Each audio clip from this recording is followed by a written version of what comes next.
Chapter 852. The latest chapter of this book is not finished yet. For more exciting content, please scan the QR code below to download the app. Novels are updated faster. Millions of novels are free to read. Novels with content that can't be found online are available here. This war was 9 years earlier than the one in the dream, and many details had changed accordingly. For example, the Liang Kingdom's combat power was not as strong as in the dream. On one hand, the Yan Kingdom had become stronger, and on the other hand, the second fierce general of the Liang Kingdom was still on the way to being subdued. If the war really started 9 years later, they would have to deal with Chu Feiping and that fierce general.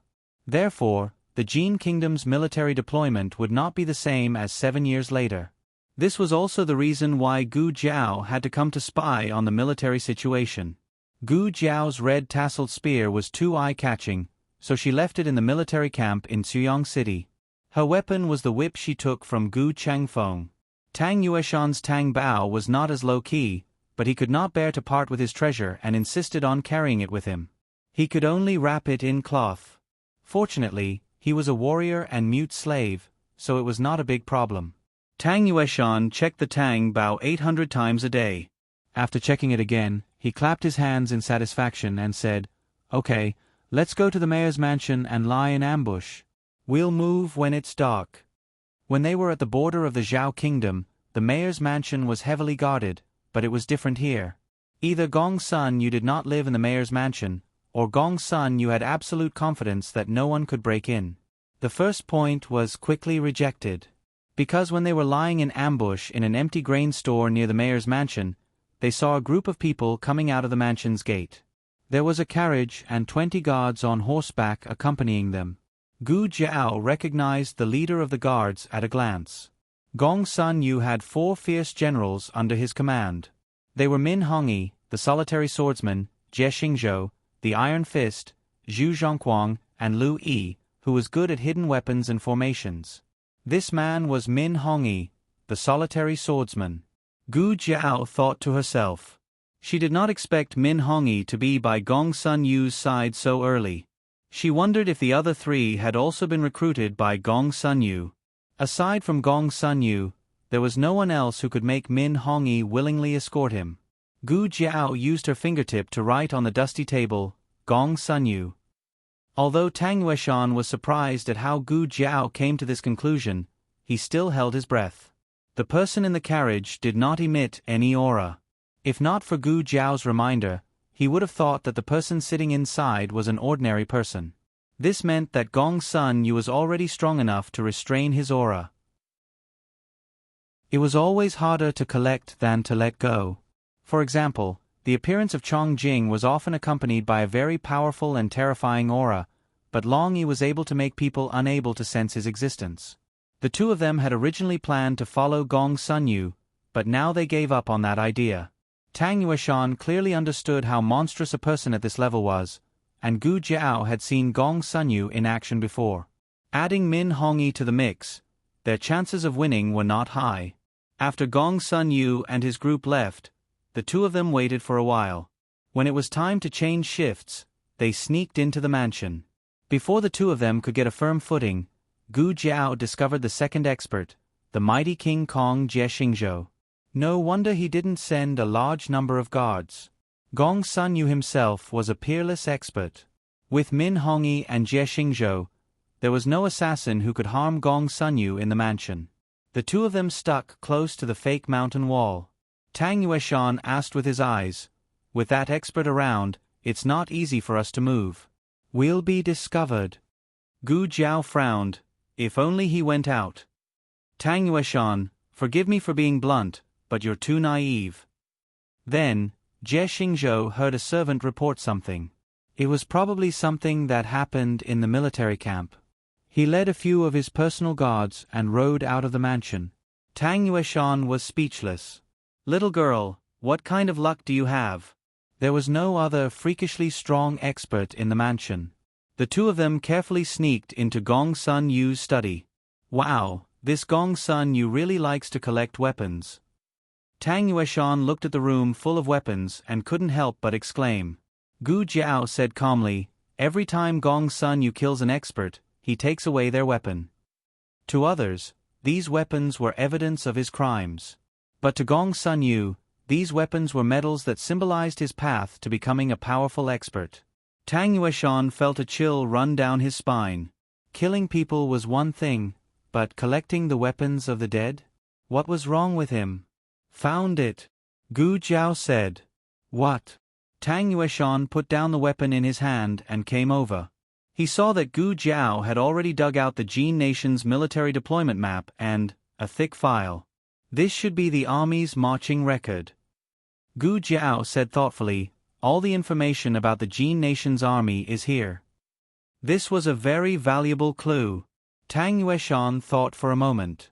Then, should we take it away? It was possible to take it away, but Gong Sun Yu would discover that someone had been here.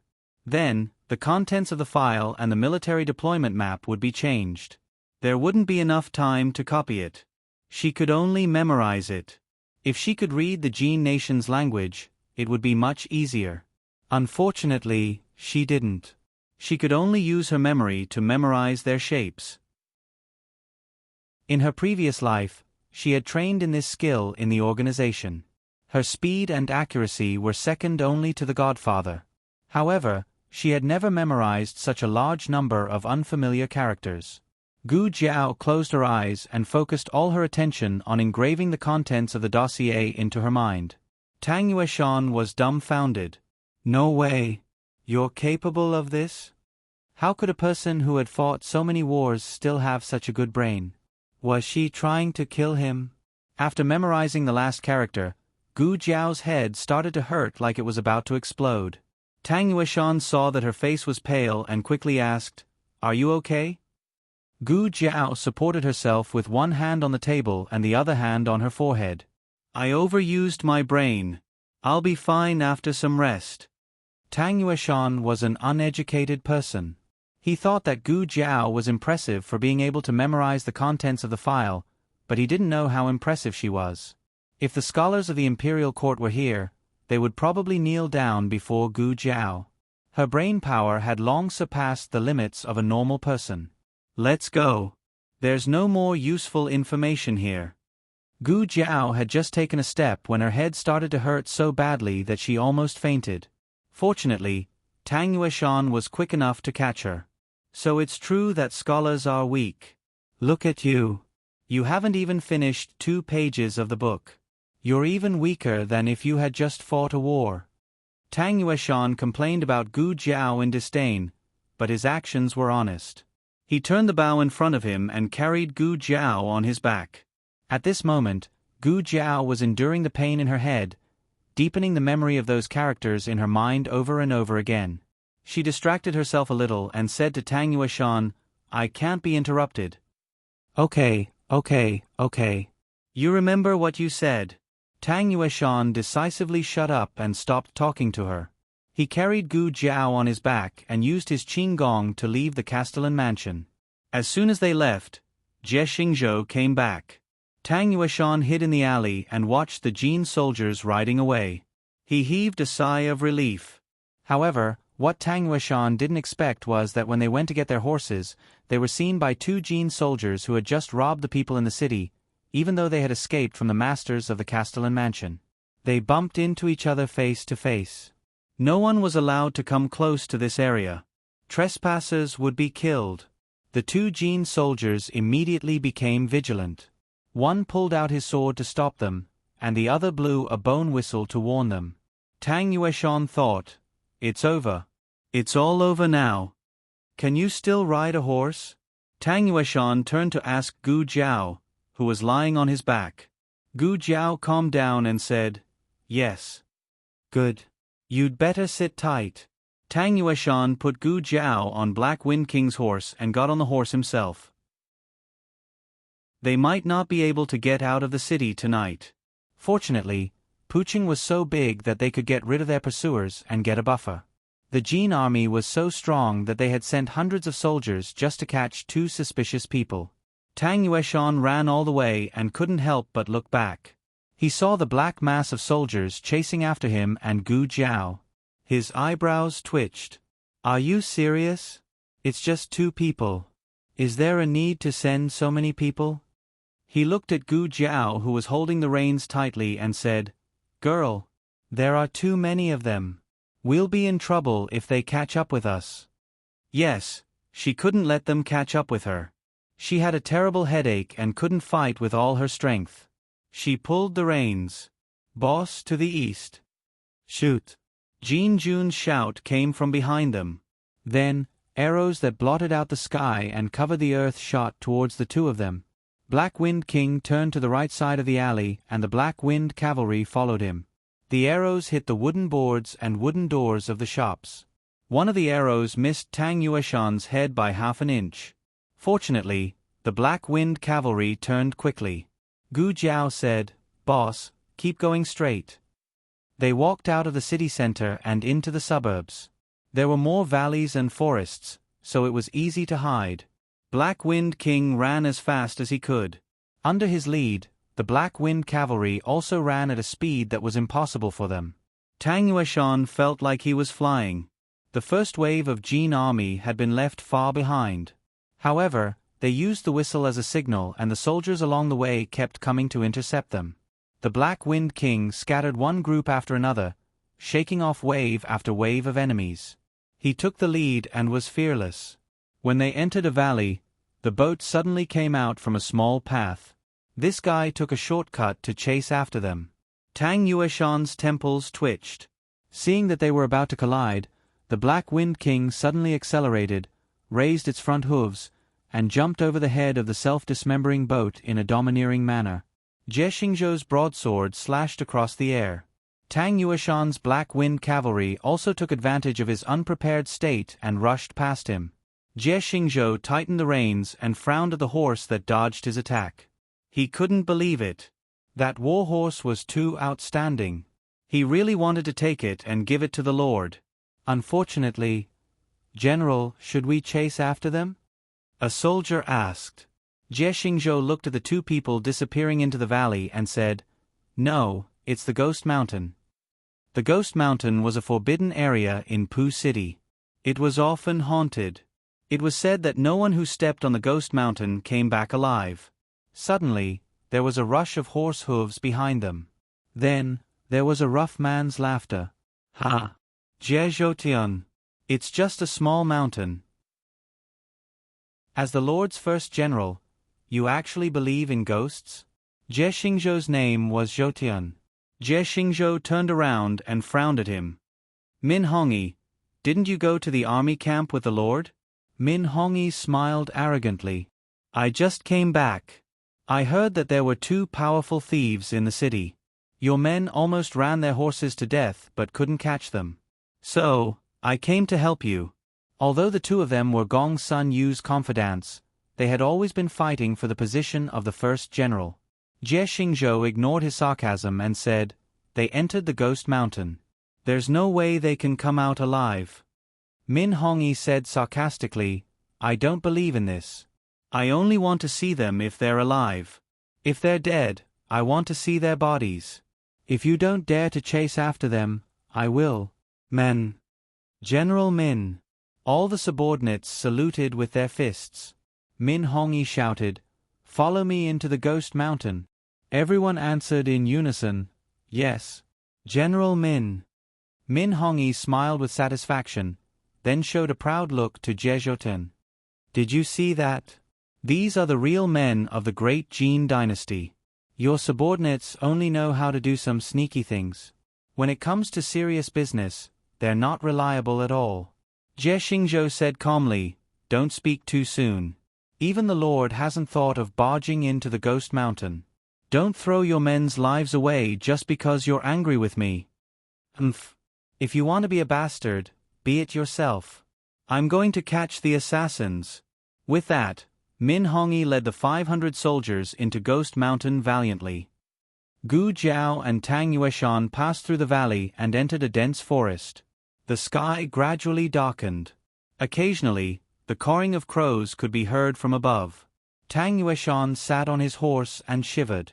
He looked around and whispered, Girl, don't you feel that this place is eerie? No. Gu Jiao looked at the forest scenery around her. It's very cool. This place gave her a very familiar feeling. Are you afraid of ghosts? Gu Jiao looked at Tang Yueshan strangely. Tang Yueshan snorted. How is that possible? Gu Jiao's eyes widened as she pointed behind Tang Yueshan. Ah, there's a ghost. Whoa. Tang Yueshan jumped onto Gu Jiao's horse. Gu Jiao, Black Wind King. Digression, so you're like this, old Tang _Shang Guanqing, monthly votes. Don't I need to show off when I show up? The latest chapter of this book is not finished yet. For more exciting content, please scan the QR code below to download the app. Novels are updated faster and more complete. Millions of novels are free to read. You can find all the novels that you can't find online. https://www.zhbqg.com/89642_89646459556. HTML Genius memorized this site's address. www.zhbqg.com Biku Gu mobile reading website. zhbqg.com. Chapter 853. The latest chapter of this book is not finished yet. For more wonderful content, please scan the QR code below to download the app. The novel will be updated more quickly. Millions of novels will be read for free. The novels that can't be found on the internet are all available here. Xuyang City. Shangguan Yen came out of the city lord's residence and got on the carriage to the military camp. It has been a day and a night since Gu Jiao left for Pu City. She wanted to see if Gu Jiao had come back. In addition, the day after tomorrow, the Imperial Army will attack the remnants of the Liang Kingdom's army. She wanted to go to the military camp to boost the morale of the army. Xuyang City has restored order. Although the panic of the war still shrouded the people's heads, when they thought of the great Yan's crown princess going to war on behalf of the emperor, the people were full of faith in the imperial family and the imperial court. The wheels of the carriage turned and the body of the carriage swayed. Shangguan Yen sat quietly in the carriage without saying a word. Huan was enjoying the local customs of the border with interest. She had never been far away, so everything she saw was novel. Your Highness, the biscuits they sell are very strange, Huan said while looking at Shangguan Yen on the carriage seat. Shangguan Yen didn't hear her words and was still in a daze. Huan slowly put down the curtain, leaving only a narrow gap for the light of the thousands of lights to come in. She hesitated for a moment and asked softly, Your Highness, are you thinking about that man? Huh? Shangguan Yan's consciousness returned. What? That man, the father of His Highness Zhong's son. Huan said. As the crown princess's trusted maid, Huan gradually won Shangguan Yan's trust. She knew the identity of Xiao Hang and Shangguan Qing, and also knew that the handsome man was the biological father of the two little princes. Shangguan Yen said, What do I think of him for? Huan said, You came out so fast that night, like. He fled in panic. Huan held back these few words. Shangguan Yen murmured, Fast? I feel like I talked to him a lot. Huan said bluntly, That's because you were avoiding him, so you felt that every sentence was very long. But in fact, you didn't even ask each other how they were doing these years. Huan was simple, not stupid. As an outsider, she could see things more clearly than Shangguan Yen. That night, the two of them didn't know how to face each other. They were both dumbfounded. The crown princess was originally going to live in the barracks. The reason she moved into the city lord's mansion was to avoid that lord. Shangguan Yen lowered her eyes, lightly straightened her wide sleeves and said, What's there to ask? It's already like this. Huan was silent for a while and then asked, Then, do you still like him? Shangguan Yen sat up straight, as if she was talking to Huan, but also as if she was talking to herself. I am the crown princess of Great Yen, I will not fall in love with any man. When the carriage arrived at the military camp, Shangguan Yen first asked the guard at the gate and learned that Gu Jiao had not returned. She then went to the place where the soldiers were training. Huan Er watched as her crown princess and that lord's tent walked further and further away. Shangguan Yen. But in the end, he couldn't avoid it. Marquis Xian Ping strode over. Shangguan Yan's expression paused, as if she was a little hesitant. Then, she continued to walk forward expressionlessly. Marquis Xian Ping caught up with her and blocked her way. He looked at her and narrowed his eyes. Shangguan Yen, are you hiding from this marquis? Shangguan Yen looked at the soldiers who were training in the night and calmly said, hiding from you? Don't think too highly of yourself. What do you have that makes this lord hide from you? Marquis Xian Ping's face was full of disbelief. Then why did you run away so fast that night? Shangguan Yen lightly said, who told you to be so annoying? Good, this marquis is annoying. Marquis Xian Ping put his hands behind his back and looked at her casually. As long as you tell this marquis where this marquis' son is, this marquis will never bother you again. Shangguan Yen snorted and said, didn't your son go to Tsongshui Pass to negotiate with the Chen country's army? Marquis Xian Ping said, you know this marquis is not talking about this son. Shangguan Yen sneered and said, that's right, your Xiao Ji is a romantic by nature. You have more than one son, Ahing. Marquis Xian Ping looked at her deeply and meaningfully said, Shangguan Yen, you aren't jealous, right? Shangguan Yen sternly said, this one is the crown princess. This one has a harem of 3,000 men. Would this one be jealous of you? That's good. Shangguan Yen coldly glared at him and walked forward with a cold expression. Marquis Xian Ping stepped to the side and stopped her. His eyes were a little solemn. It was very different from his previous unruly appearance. Where is Shao Qing? Shangguan Yen turned her face and looked at the army in front of her. If you want to know the whereabouts of your son, use Chu Fei Peng in exchange. Marquis Xian Ping laughed. Chu Fei Peng, right? Okay, I'll give it to you. After that, his smile disappeared. Where is this marquis' son? Shangguan Yen clenched her fingers and said with a dignified expression, Qing is in a villa near Chengdu. When the situation stabilizes, I will bring him back. Son of a bitch. On the other side, in Pu City's Ghost Mountain, Min Hong led his men to search in the forest. As a result, a group of men got lost. A soldier pointed to the knife mark on the big tree next to him. General Min. There is a mark we just made here. We went back to the original road. Min Hong frowned. People who lead troops to war have a good sense of direction, but they don't know what's wrong with this forest. The trees grow the same, the sun in the sky has set, and the moon and the stars haven't come out yet. It's really hard to tell the direction. Just by relying on their experience, it's reasonable to say that they can go out. But after walking for a while, they unexpectedly returned to the original place. Damn it, it's really strange. Whoosh. A soldier suddenly felt a shadow flashing by from the side. He quickly turned his head. Who is it? However, only a dark and quiet forest came into view. Old Five, what's wrong with you? His companion patted his arm in amusement. You're so nervous, your courage can't be that small, right? Another companion also smiled and said, yes, this place is called Ghost Mountain. Is there really a ghost? Even if there is such a thing, why should we be afraid of ghosts if we follow Min Darren? These words touched the bottom of Min Hong's heart. That's right, he, Min Hong, is not afraid of anything. He can kill the heavens and expel evil spirits. What bullshit Ghost Mountain? It's just a rumor made up by a group of cowardly rats. What is there to be afraid of?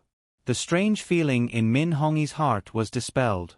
He didn't know if his courage scared the world, but even the dark clouds above his head were blown away by the cold wind. The moment the moon came out, everyone secretly breathed a sigh of relief. They are back in the world of the living. Who would have thought that before they could finish their sigh of relief, a soldier behind the team screamed, Xiao Luo is gone. He was talking to me just now. Suddenly disappeared. Everyone's heart sank. Min Hong's eyes were cold as he gripped the saber at his waist. 5 people in a group, go together. The Jin soldiers put away their weapons and held each other's arms. This way they would be safe. After all, 5 of them can't disappear at the same time. Hey girl, how much longer do we have to walk? Tang Yueshan, who was scared half to death by the ghosts, calmly sat back on his horse. He said that he did that to protect her, not because he was scared. Soon. Gu Jiao said, there should be a cave up ahead. Let's take shelter there for the night. Gu Jiao's familiarity with the terrain of the border was outrageous.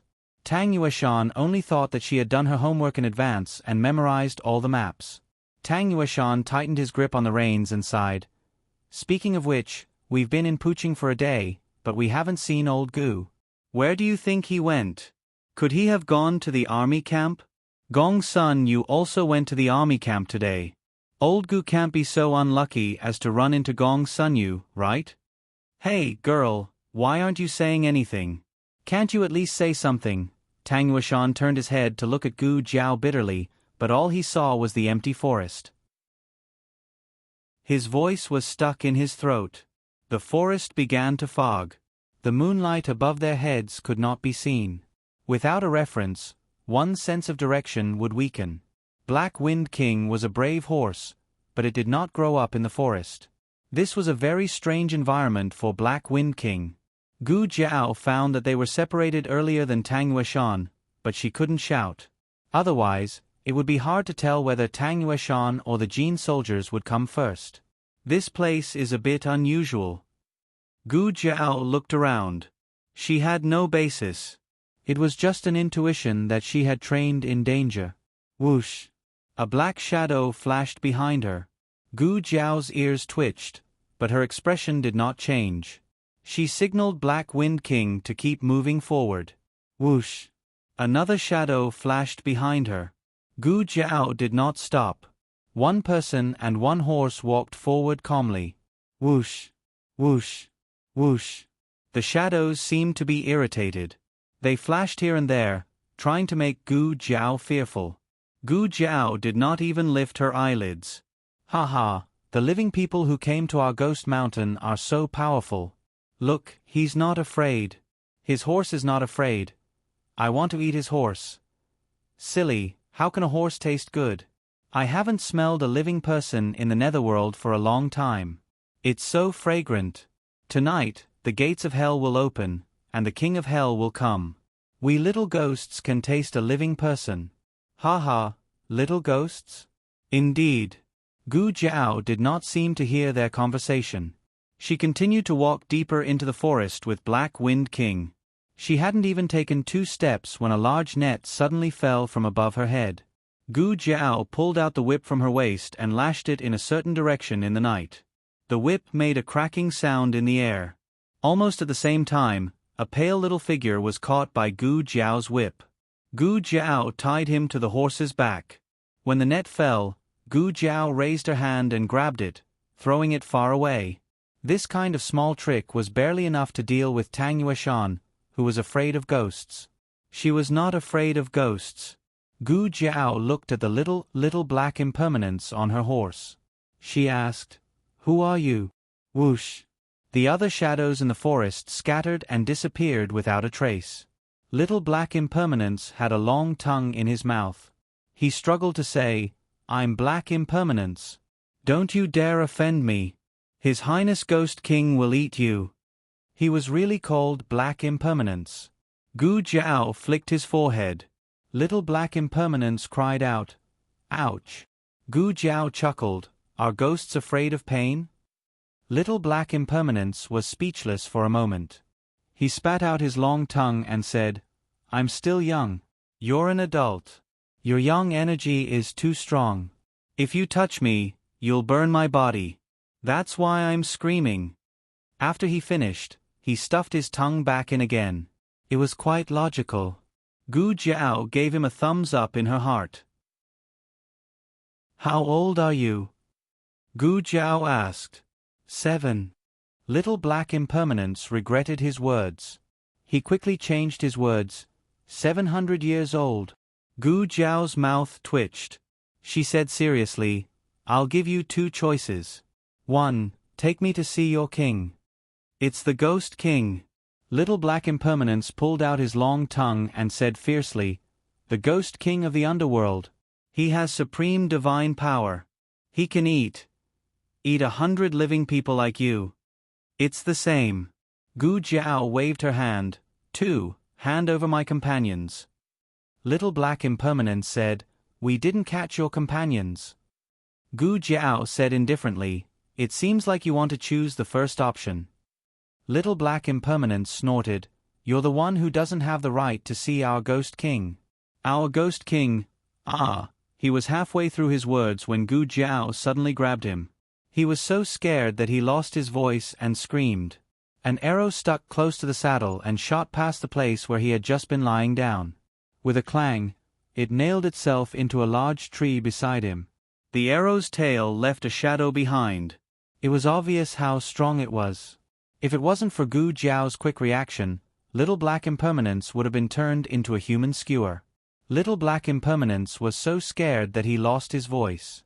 Gu Jiao put him back on the saddle. She coldly looked at the group of people walking towards them. It was none other than the Jin army that had been chasing them all this time. What surprised Gu Jiao was that the leader wasn't Jie Xingzhou, but Min Hongyi. If it was Jie Xingzhou, she could still deal with him with words. However, Min Hongyi was just like Gong Sunyu. He was a war maniac through and through. Min Hongyi laughed wickedly. So you're in cahoots with these pretentious fellows. I was wondering why you guys didn't go anywhere. Why did you run here? Gu Jiao calmly met his sharp and oppressive gaze. She said, he has nothing to do with me. Let him go. Let him go so you can call for reinforcements? Do you think I'm stupid? Min Hongyi said coldly. He took a bow from his subordinate and shot an arrow at Little Black Impermanence in Gu Jiao's arms. The Black Wind King leaped forward and dodged the arrow. Min Hongyi shot another arrow, but it was sent flying by Gu Jiao's whip. Min Hongyi was furious. He threw the bow away and pulled out the broadsword at his waist. He said with a fierce gaze, fine, then I'll kill you with my own hands. He still underestimated me. Perhaps I could make use of this opportunity. Gu Jiao didn't move. She looked like she was scared silly by his aura. When Min Hongyi flew up, his long sword was about to land on Gu Jiao's head. Gu Jiao swung the whip in her hand and wrapped it around the hilt of his sword. She threw his long sword out fiercely. The long sword was in the air. Min Hongyi was also sent flying. Min Hongyi had indeed underestimated his opponent. This brat looked very young and didn't have any internal energy when he attacked. He had only used 10% of his internal energy. In the end, he was sent flying. Min Hongyi flew into a rage out of humiliation. He tapped the ground with the tip of his foot and used the tree trunk as a stepping stone to stabilize himself. He once again slashed at Gu Jiao with his long sword. This time, he didn't underestimate his opponent. Gu Jiao had to dodge. Otherwise, the force from their fight would hurt this child and Black Wind King. Sit tight. Gu Jiao jumped off a horse and took a few big steps forward. She wrapped her whip around Min Hongyi's waist. This brat's strength actually managed to tie me down. Min Hongyi frowned. He was surprised by the strength of Gu Jiao's arms. At the same time, he was very excited. Killing an opponent like this was more interesting, wasn't it? Min Hongyi smiled coldly. He changed the direction of his long sword and slashed at Gu Jiao's whip. The whip was cut in half. Gu Jiao took a few steps back due to inertia. 9 years later, she had the strength to kill Min Hongyi. But now, Min Hongyi was a big problem. Min Hongyi looked up to the sky and laughed. Brat, what else do you have? Gu Jiao said, I'm so powerful. Can you really bear to kill me? Min Hongyi was stunned. Gu Jiao said patiently, why don't you bring me back and give me to your Gong Sunyu? With my help, you can definitely compete with Jie Xingzhou. This brat was a rare talent. If he really, whoosh. Gu Jiao waved her hand and shot out the Tanghua needle in her hand. Min Hongyi was skilled in martial arts. Unfortunately, his brain wasn't as good as Jie Xingzhou's. No wonder he was always suppressed by Jie Xingzhou. Min Hongyi blocked with his long sword. Unfortunately, he was still a step too late. A Tanghua needle hit his abdomen. There was poison on the needle. Min Hongyi hurriedly sealed the major acupoints on the wound to prevent the poison from spreading. Brat, you've really angered me. I originally wanted to give you a quick death, but now I've changed my mind. I'm going to cut off your arms and break all the bones in your body. Then, I'm going to chop off your head. Wah! Little Black Impermanence started crying. Min Hongyi was in a fit of anger. The child's crying annoyed him. He swung his long sword at Little Black Impermanence's head. He was attacking head-on. No matter if Black Wind King attacked or retreated, Little Black Impermanence would still be hit. How despicable. He didn't even let off a child. It was no wonder that Jing Kong chopped off his arms and legs. Gu Jiao's eyes flashed. She jumped and threw Little Black Impermanence off the horse. She hugged Little Black Impermanence and rolled on the ground a few times. Min Hongyi took the opportunity to swing his long sword a second time. His speed was so fast that Gu Jiao couldn't dodge at all. Was she going to die here? If Gu Jiao wanted to live, there was only one way. She had to throw the child out to block the attack. Gu Jiao didn't do that. Clang! Something hit Min Hongyi's long sword. Min Hongyi's long sword was knocked aside. His entire arm went numb. Who's there? He turned his head and angrily stared into the darkness. In the fog, a man dressed in a black robe and wearing a ghost mask was sitting on a carriage carried by 18 wraiths. He was slowly approaching them. The gauze on the carriage danced in the night wind. In the eerie forest, there was an inexplicable aura of 100 ghosts walking at night. A slender hand was exposed under his wide sleeves. It rested lightly on the armrest. The joints were distinct and exquisite. However, it was too white, which added to the ghostly aura. At the front of the carriage stood two people dressed as Black Impermanence and White Impermanence. A sudden gust of wind blew in the night, making the entire forest eerie. The Jin soldiers looked at each other and almost involuntarily took 2 steps back. Min Hongyi scolded disdainfully, "Who are you? Stop pretending to be a ghost in front of me." Pretending to be a ghost? The man's thin lips curled up. He held onto the armrest and stood up with a smile. It was just a simple stand-up, but the branches around him moved without any wind. It was as if the malicious ghosts on the trees were responding to him with fear and devotion. The Jin soldiers felt even more scared. They looked up at the dark branches above them. Was there really a ghost on the tree? It's bleeding. The tree is bleeding. One of the Jin soldiers shouted. The surrounding trees all began to bleed. The thick smell of blood filled the entire forest. This was not the end. The birds in the forest seemed to be unable to withstand the attack of the death aura. One by one, they fell down. In an instant, the ground was covered with bird corpses. One of the Jin soldiers fell to the ground in fright. Little Black Impermanence poked his head out of Gu Jiao's arms and pointed at Min Hongyi. He cried loudly, "Your Highness Ghost King! He's a bad person. He wants to kill me." He did not dare to run over. He was worried that Min Hongyi would kill him halfway. After he finished speaking, he shrank back into Gu Jiao's arms. What a cowardly little Black Impermanence. The man's dangerous gaze fell on Min Hongyi. Then he stepped forward and casually stepped on the guardrail of the carriage. A fierce and domineering aura suddenly erupted from his body. Gu Jiao, why does this little aura seem a bit familiar? It reminds me of someone. The man said indifferently, "You dare to come to my territory and kill my subordinates. You've got guts. Trespassing on Ghost Mountain is already a capital offense. Now that you've committed an additional crime, why don't I skin you alive and make you into a human skin lantern?" The Jin army shuddered at the same time. This guy was too good at shaking the morale of the soldiers. They could not let him continue acting like a ghost.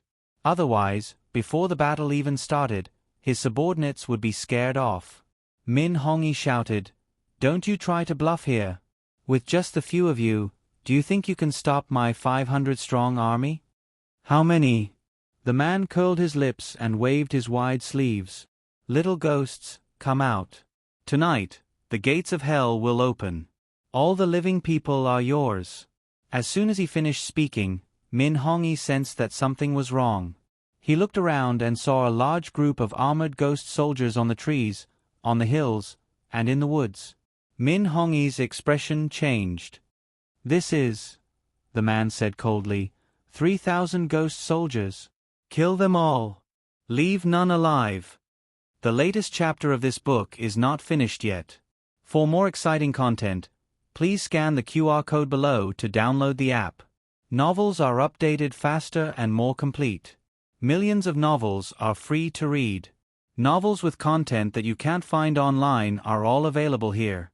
https://www.zhbqg.com/89642_826/1056238886.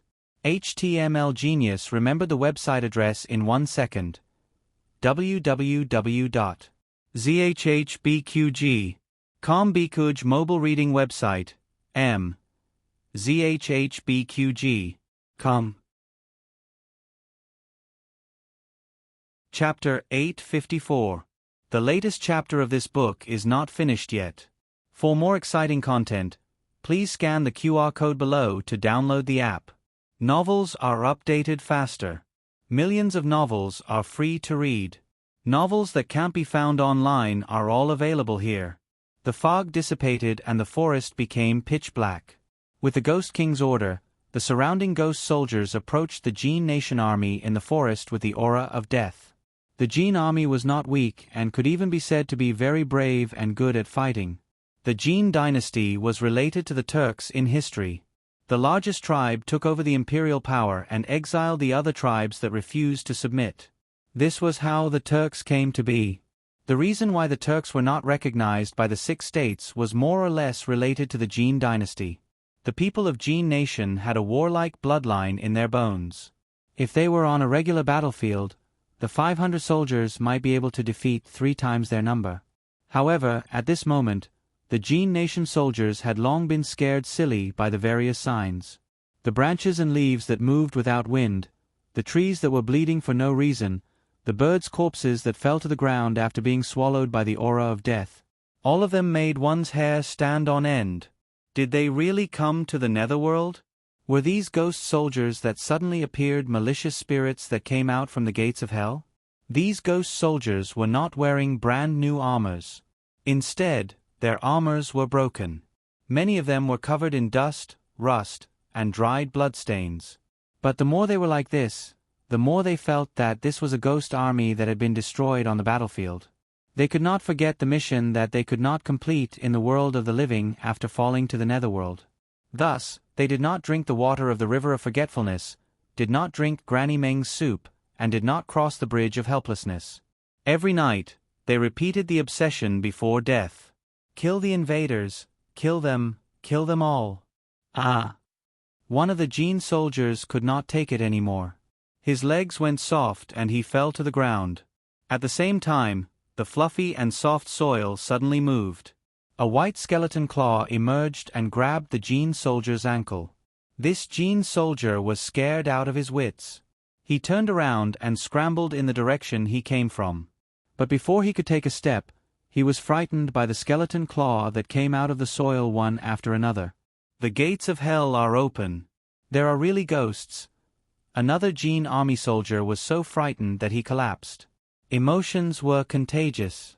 When one person collapsed, there would be a second, then a third, a fourth, until the morale of the entire army collapsed. Scholars say, Confucius does not speak of strange forces, chaotic spirits. But the scholars also said that the gods were watching from above. They were the invaders of the Yen kingdom. The ghosts of the Yen kingdom's Yin soldiers would never let them go. Fighting with the living is not scary, because the living will die. However, the ghost soldiers were already dead. They could not afford to die again. The Jin army totally collapsed. Some cried, some fled. Only a third of them were fighting bravely. These soldiers were nothing in the face of the massive number of ghost soldiers, not to mention the fact that they were only calm on the surface, but their hearts had already collapsed. Gu Jiao and Black Impermanence sat under the tree. A skeletal claw broke through the ground and grabbed Gu Jiao's right ankle. Gu Jiao grunted and unceremoniously pulled out the skeletal claw. The skeleton that suddenly lost its hand. "Are you polite?" "Oh, it's really the skeleton of a dead person." Gu Jiao took a look at it and with a click, she attached it to the skeleton on the ground. The skeleton. "Fine, I'll leave." When Min Hongyi saw his soldiers collapsing one by one, he was so angry that the veins on his forehead popped out. He had just observed that there were no 3,000 ghost soldiers in the forest. That fellow had just opened his mouth to attack the Jin army's morale. And these so-called skeletons. Min Hongyi slashed at a nearby skeleton claw that had emerged from the ground. Bang! The skeletal claw shattered into pieces. What followed was a painful howl from the ground. Here, how can a dead person be afraid of pain? They are just living people pretending to be ghosts. But even if he said that, he would not be able to pacify the fleeing soldiers. Right now, the only thing left was to kill the general of these ghost soldiers, the Ghost King who was standing on top of the carriage and giving out orders. Once he chopped off the Ghost King's head, the scheme of these 3,000 ghost soldiers would be destroyed. Little Black Impermanence was a little clever ghost. When he saw that Min Hongyi was not paying attention to him, he took advantage of the fact that Min Hongyi was not paying attention to him and quietly crawled towards the carriage. He had just crawled a meter when Min Hongyi attacked the Ghost King. He knelt on the ground for 3 seconds before crawling back and continuing to hide behind Gu Jiao. He wanted to enjoy riches and honor with the Ghost King, but he did not want to live and die with the Ghost King. The man kept staring at Min Hongyi's movements. Seeing that he was about to attack him with a blade, the man's lips curled up and he opened his arms. His wide sleeves fluttered in the night. His body rose into the air and then he took a step back and disappeared. Min Hongyi was shocked. His breathing stagnated for a moment, and his meridians almost reversed, causing him to fall from the sky. What's going on? How could a living person just disappear right in front of him? It wasn't because his Qigong was too good or his body movement was too fast. It was because he disappeared into thin air. Min Hongyi landed on the man's carriage. He did not know where the person who lifted the carriage had gone. The carriage did not fall because there was a wooden pillar supporting it. Min Hongyi coldly frowned and looked around vigilantly. He said provocatively, "I don't believe in heresy. Come out if you have the guts. You can beat me. I will recognize you as the Ghost Mountain's king." No one responded to him. Bullshit Ghost King, he didn't fall for my provocation. Min Hongyi's eyes turned and saw Gu Jiao who was about to leave with Little Black Impermanence. Min Hongyi clenched the large blade in his hand and said with a fierce look, "Since we're together, it's the same if I kill you first." As soon as he finished speaking, he abruptly charged towards Gu Jiao. Gu Jiao's ears moved and she dodged to the side. Her right hand pushed Little Black Impermanence to the back and she kicked towards Min Hongyi's lower body. Min Hongyi jumped into the air and dodged her attack. His saber technique was very fast. Just as one move passed, another move came charging towards Gu Jiao. Damn it, he didn't have a weapon. Gu Jiao was forced to retreat. "Little brother. Here." Little Black Impermanence got a long sword from somewhere and threw it to Gu Jiao. Gu Jiao caught it and blocked the blade. She said to him, "I don't know how to use a sword." "Oh. Then this." Little Black Impermanence threw another long blade to Gu Jiao. Gu Jiao said, "I don't know either." Meteor hammer. Mace. Dog beating stick. "Little brother, catch it." Gu Jiao caught the last weapon that was thrown at her. She turned her head and shot down, smashing Min Hongyi's long blade into the dusty ground.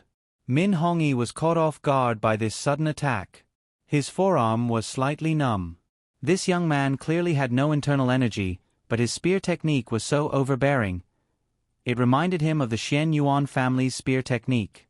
Wait, the Xian Yuan family's spear technique.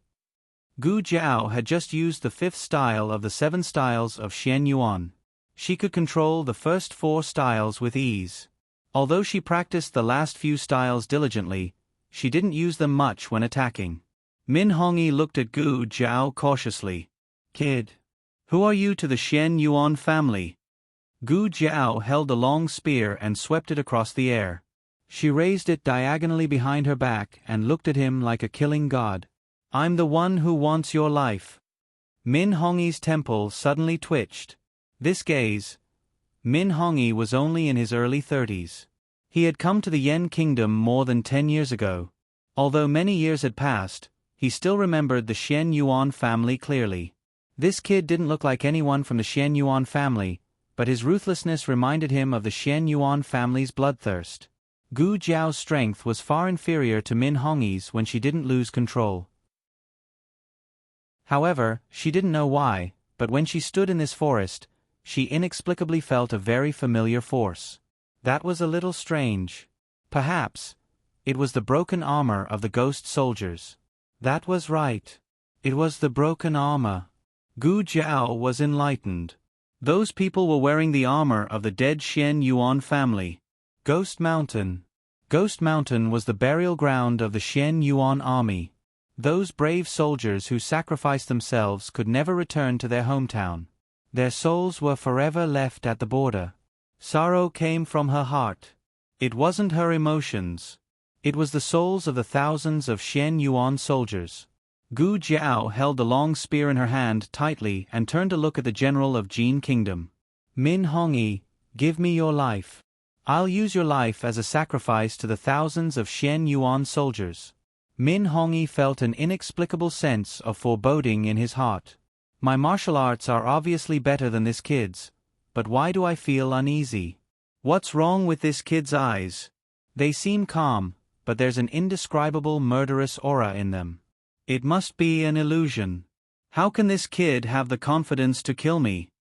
Min Hongyi cleared his mind and once again swung his sword at Gu Jiao. Gu Jiao used the last 2 moves and finally stabbed his right thigh at the 7th move. Min Hongyi couldn't believe that this kid actually broke through his attack and really stabbed his thigh with the long spear. Not only did Gu Jiao stab his thigh, but she also spun it for free. This kind of thing was new to him the first time, but he got used to it the second time. Min Hongyi was a warrior with great strength, and most of his strength came from his legs. With his legs injured, it meant that he couldn't use at least half of his moves and skills. However, his luck didn't seem to have run out. Just as Gu Jiao was about to quickly finish him off with another spear, a swordsman suddenly appeared in the forest. The swordsman was skilled in martial arts and had a strong sword aura. While Gu Jiao was focused on dealing with Min Hongyi, he suddenly jumped out and attacked. "Little brother, be careful." Little Black Impermanence clenched her fists and shouted. Oh no, her long spear had already pierced out. It was too late. The swordsman had chosen the moment when Gu Jiao couldn't split herself. At the critical moment, a whip lashed out and wrapped around Gu Jiao's soft waist, pulling Gu Jiao back violently. Gu Jiao disappeared just like that ghost king His Highness. The swordsman landed beside Min Hongyi. He glanced at Min Hongyi, who was still alive and focused on observing the surroundings. This was a very experienced swordsman. He was confused for a moment and suddenly swept towards the direction where Gu Jiao disappeared. He slashed in the air. With a crashing sound, the black curtain that had merged with the darkness of the night was split open from the middle. Gu Jiao, the Ghost King, the black and white impermanence behind the scenes, and even the forest behind them were completely revealed. It is indeed a smoke screen. The swordsman snorted coldly. He didn't give them a chance to escape. He stepped on a tree branch and drew his sword to kill them. Gu Jiao could feel that his skills were almost on par with An Hun's. This was another member of An Hun's sect. It seemed that the Sword Hut not only colluded with the Liang Kingdom, but also with the Jin Kingdom. Or, the Sword Hut originally belonged to the Jin Kingdom. It was a very powerful force in the Jin Kingdom. There was going to be a fierce battle. She held her long spear and walked forward. The man calmly raised his hand and blocked her behind him. "Step back." Gu Jiao looked at him with an extremely surprised gaze. The swordsman said coldly, "Tonight, none of you can escape." His long sword was like a rainbow and fiercely slashed towards the man's head. "Die!" The man looked at him calmly without a trace of fear. His thin lips opened slightly and said, "As you wish." The swordsman frowned. In the next second, the man raised the gun that was covered by his wide sleeves and aimed it at his chest. With one shot, he sent him flying. Gu Jiao suddenly understood. It was actually a gun. Its power was something that no flesh and blood or armor could withstand. No wonder he was so confident. This should be the first gun that she saw in this strange world. In fact, there were guns as early as the Southern Song dynasty. However, she came to a dynasty that didn't exist in history. It was hard to say when guns would be made. The advantage of a gun was its lethality, but its weakness was its poor accuracy. Its maximum range was longer than a bow and arrow. However, a powerful archer could shoot a willow tree from 100 steps away. A gun would not be able to be made from 50 steps away. Therefore, its effective range was very limited. Just now, the swordsman was too close and directly hit the muzzle of the gun. He didn't even need to aim. The swordsman fell into a pool of blood and died on the spot. The man put the gun on his shoulder and walked over in a domineering manner. He used one foot to flip over the dying swordsman. His eyes were filled with disdain. "There is a path to heaven, but you don't want to take it. There is no door to hell, but you still want to go in. If you don't die, who will?"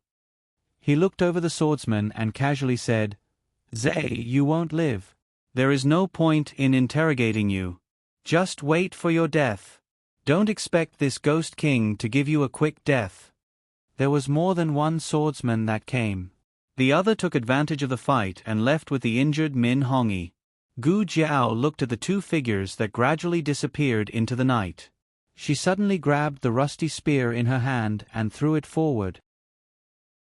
The long spear pierced through the darkness of the night with an unstoppable sound, directly piercing through Min Hongyi's back and piercing through his heart. Ah, this mournful scream was the last sound that Min Hongyi left in the world. "I said, your life, stay here." The Jin army was completely wiped out. Those who could be killed were killed and those who could be captured were captured. The ghost soldiers at the scene began to clean up the battlefield. The man also planned to go back. He carried the gun and glanced at Gu Jiao indifferently. "It is reasonable to say that those who trespass on Ghost Mountain will die. Since you saved the people of the underworld, I will let you go. You can go. Don't come to Ghost Mountain again in the future." He brushed past Gu Jiao. Gu Jiao suddenly called out to him, "Shangguan Qing." Digression, I won't stay up late today. I will write in the morning. Everyone, come and read in the afternoon.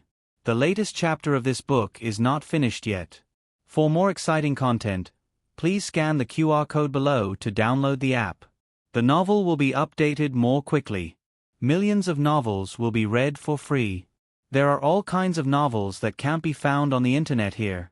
https://www.zhbqg.com/89642/8264286/1056033361. HTML Genius remembered the website address in a second. www.zhbqg.com Biku Gu mobile reading website, m. zhbqg.com. Chapter 855. The latest chapter of this book is not finished yet. For more exciting content, please scan the QR code below to download the app. More novels are updated faster. Millions of novels are free to read. All the novels that can't be found on the internet are available here. The man froze. The next second, he walked forward calmly. "You've got the wrong person." Gu Jiao turned around, looked at his back without looking back, and said, "Your mother is here." The man's footsteps did not stop, and he continued to stride into the night. Gu Jiao continued, "Your mother is really here." The crown princess has gone to war on behalf of the emperor, and the imperial army has been stationed in Chuyang City. If she finds out that you're not good enough to stay outside Chengdu, but came to the border to be an outlaw, she'll beat you." The man clenched his fists and continued to walk forward.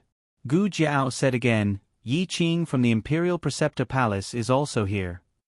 The man finally couldn't bear it anymore, and his suppressed emotions burst out in an instant. He turned around and said angrily, "Ah, how did you recognize me?" Gu Jiao blinked innocently and said, "I didn't recognize you. I just tricked you." "Shangguan Qing." Gu Jiao spread her hands. "Well, in fact, a little. The way you appeared was exactly like your father's, and your 3,000 ghost soldiers. Did you know that your father had 3,000 ghost soldiers? How could you say that you weren't father and son?" In addition, Gu Jiao noticed something strange after entering the forest, including the strange separation between her and Tang Yueshan. There should be some kind of array hidden in the forest. The art of Chimen Duanjia was very similar to the unique skill of a certain imperial preceptor. More importantly, hear this. Gu Jiao raised her hand and opened her palm, revealing a token of the royal family of the Yan dynasty. Shangguan Qing looked at the medallion and then at his empty purse. He exploded again. "When did you steal my medallion? I saved you out of kindness. But you're trying to steal from me. You're too heartless." Gu Jiao curled her lips. "You look very easy to steal. I couldn't help it." Shangguan Qing was speechless. Shang Guanqing decided to teach this intruder a lesson. The authority of the Ghost King was not to be challenged. He spread out his arms and his body shook. The branches and leaves on the trees around him instantly moved without any wind. "Tremble, intruder." Gu Jiao didn't even lift her eyelids. She looked up and came to a big tree. She casually grabbed a rope and pulled it down. Ouch! The little ghost on the tree was pulled down. Shang Guanqing did not give up easily. He slapped the big tree behind him, and the big tree began to bleed. Gu Jiao grunted. She raised her index finger and poked at a tree hole. The blood that was about to flow out, it can't flow out anymore. Shangguan Qing was so angry that his whole body trembled. "It seems that you want to force me to use my ultimate move. You mean this?" Gu Jiao bent down and pulled out a white skeleton claw from the grass. A confused little ghost was hanging under the claw. The little ghost activated the mechanism in the claw. The skeleton claw scratched twice. Click, click. The scene fell into a dead silence. The little ghost saw that the situation was not good. It decisively gave up its prop, the ghost claw, and ran away with its tail between its legs. Gu Jiao thought for a while and generously returned the ghost claw to Shang Guanqing. "Here you go." Shang Guanqing was speechless. Shang Guanqing gritted his teeth and grabbed the ghost claw. He threw it to the side. Little Black Impermanence, who was eavesdropping, was hit. It hugged the ghost claw and ran away without saying a word. Shang Guanqing looked at Gu Jiao coldly. "Who are you? Did the old man send you? The new disciple of the State Master Hall? I've never seen you before. It seems that you're really familiar with the State Master Hall. No wonder you've learned from the State Master Hall and look like half a time traveler." "I'm your sister-in-law," Gu Jiao said. "I'm the new commander of the Black Wind Cavalry. My surname is Xiao." When Shang Guanqing heard that Xiao was the new commander of the Black Wind Cavalry, he didn't show a complicated expression. Gu Jiao inferred that he didn't know, or he didn't think much about it. Shangguan Yen didn't say whether Xiao Qing knew about his background or not. Gu Jiao thought that he didn't know. Naturally, she couldn't make a decision to expose it. Shang Guanqing looked behind Gu Jiao. "The Black Wind Cavalry also came?" Gu Jiao said, "They didn't come to Puqing City. They're in Chuyang." Shang Guanqing. "Oh." Gu Jiao asked, "Who gave you the gun?" Shang Guanqing rolled his eyes. "Can't I invent it myself?" Gu Jiao looked at the gun in his hand. "It's rusty. I'm afraid it's older than you." Shang Guanqing domineeringly said, I don't care. I invented it. There was only a difference of one word. Rounded up, it was an invention. Oh. Gu Jiao raised her eyebrows and looked at the people who were cleaning the battlefield in the forest. Then, those ghost soldiers and their armor were also invented by you? Shang Guanqing said, I found the armor in the back mountain. This was the same as Gu Jiao's guess. This was the place where the Shenyuan army was buried. That was why there were so many broken Shenyuan armors. As for those ghost soldiers, Shang Guanqing began to walk on the road he came from. As he walked, he said, some of them are bandits from the border. I subdued them. Gu Jiao followed him. After walking for a long time, she understood what he meant by some, because there were obviously some here. Behind the forest was a valley with 3 mountains behind it. A small river meandered through the valley. A small bridge connected the forest and a small village in the valley. The village was divided into 2 sides. One side was where the ghost soldiers lived, and the other side was where the villagers lived. This village was obviously newly built. The thatched houses were all new.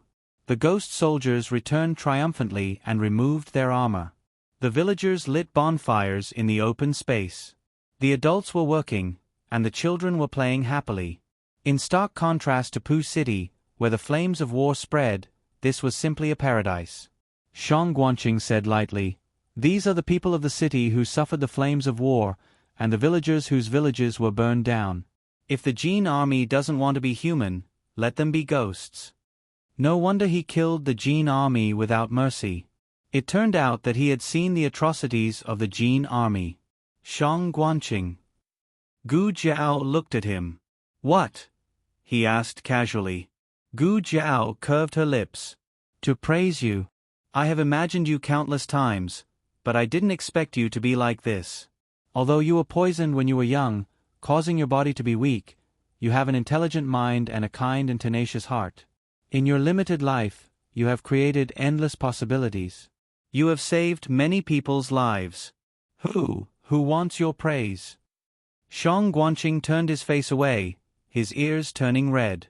Gu Jiao looked at his red ears and couldn't help but laugh out loud. Just like Xiao Hang, he would blush when praised. His Highness Ghost King is back. A villager heard the youth's light laughter and couldn't help but look over. He was not surprised to see Shang Guanqing bringing an unfamiliar youth back. Instead, he smiled and said, is there a newcomer joining us today? He seemed very welcoming. Most of them had been at the end of their rope and had been welcomed here by their seniors. They also welcomed the newcomers. Shang Guanqing put his hands behind his back and glanced at Gu Jiao. He said to the male villager in his 40s, no, he is just passing by and accidentally entered our forest. He will leave tomorrow. The villager was surprised. It's not safe outside. His subconscious reaction was not to question whether Gu Jiao would give out their hiding place, but to worry that Gu Jiao would be in danger outside. They were a group of kind and simple villagers. This little brother is very powerful. Little Black Impermanence rushed out, holding the ghost claw in his hand. Where is your tongue? The villager asked him. Oh, I lost it. Little Black Impermanence ran away again. Gu Jiao looked at Shang Guanqing with a smile.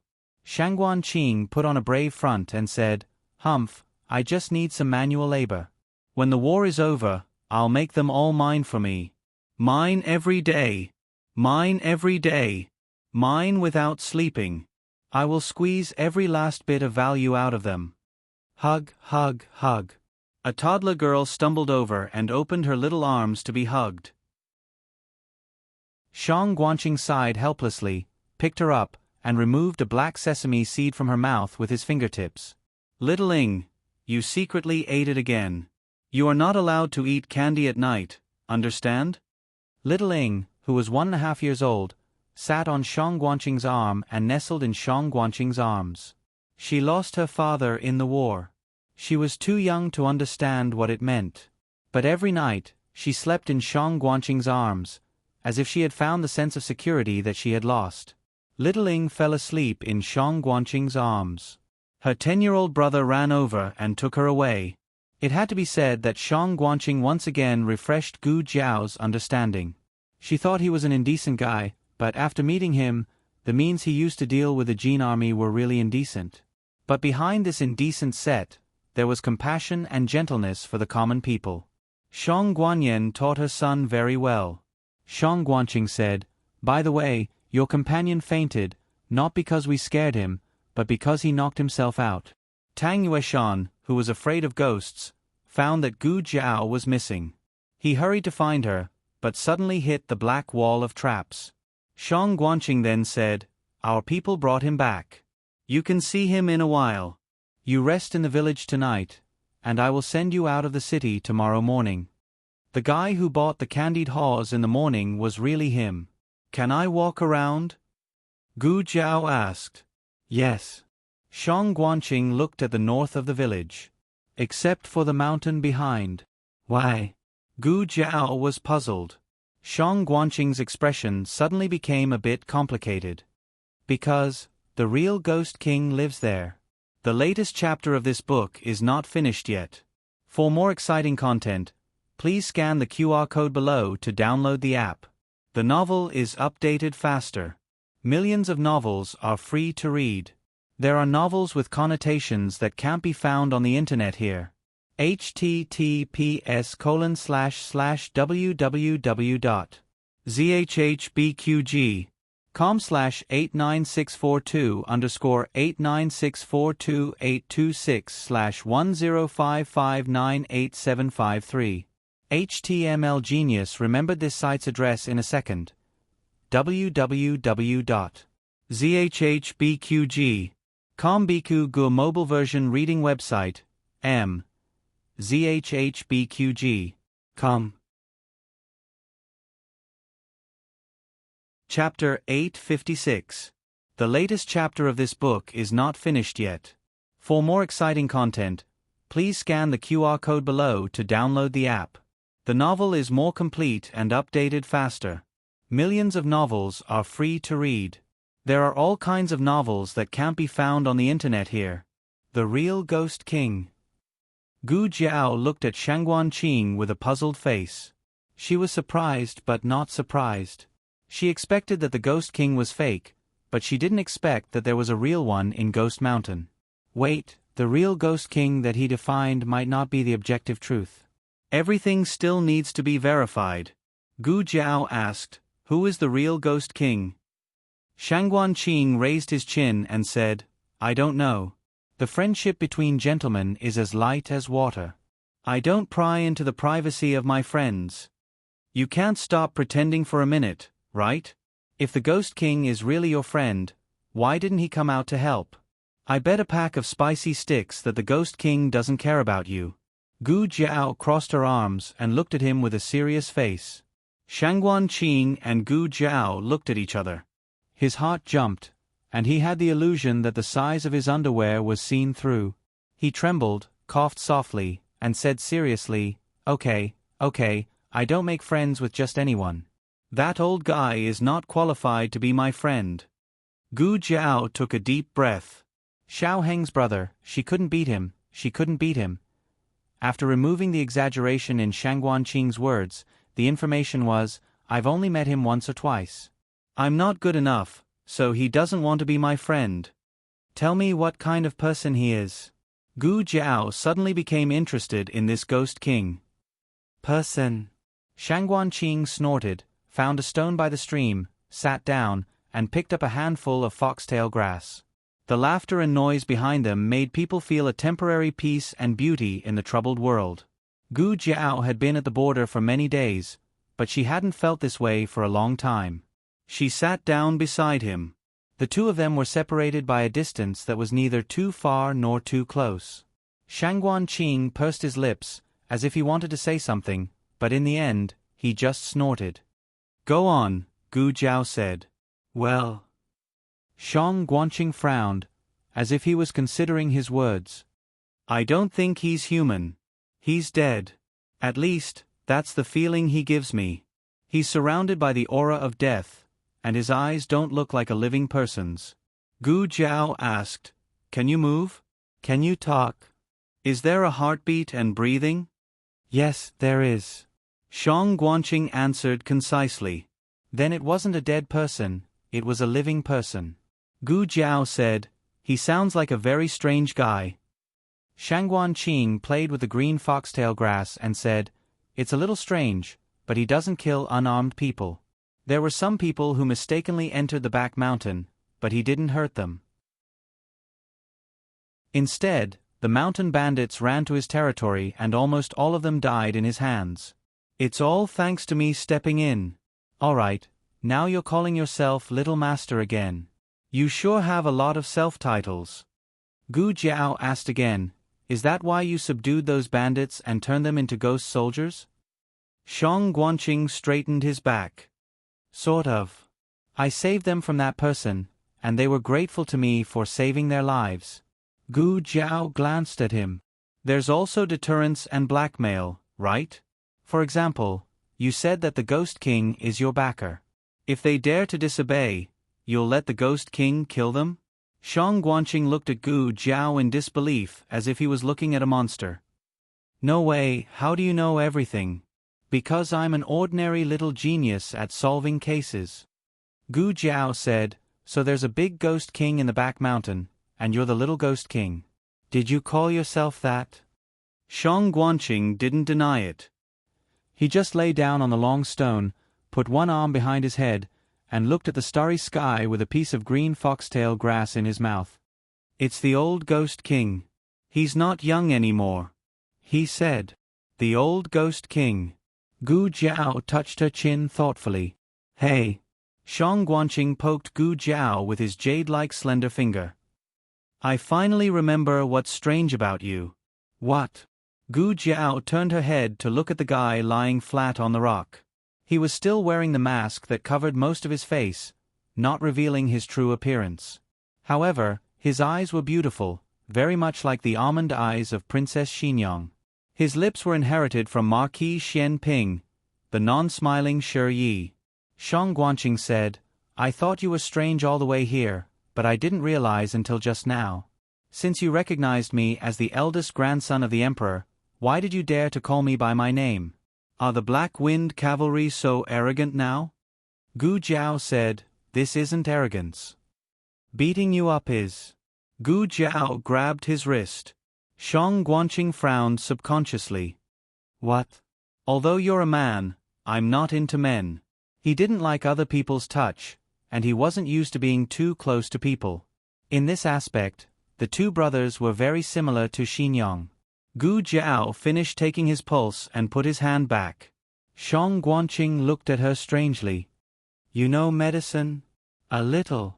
Gu Jiao said, unfortunately, I can't cure the poison in your body. Shang Guanqing didn't show the slightest disappointment when he heard this answer. After all, he was poisoned with an incurable poison. Even the Imperial Preceptor couldn't cure him. There were no miracles for him. He only had 3 months left to live. Maybe even less. Do you feel uncomfortable? Gu Jiao looked at him and asked. Shang Guanqing was slightly startled. He thought of many possible reactions from Gu Jiao. Maybe she would sympathize with him, comfort him, or draw a big picture for him. But he never expected that it would be as simple. Do you feel uncomfortable? It was like a kind of care from a family member. Shang Guanqing's nose suddenly felt a little sour. He didn't want Gu Jiao to see it, so he turned his back and hid his reddish eyes in the night. It's not too uncomfortable.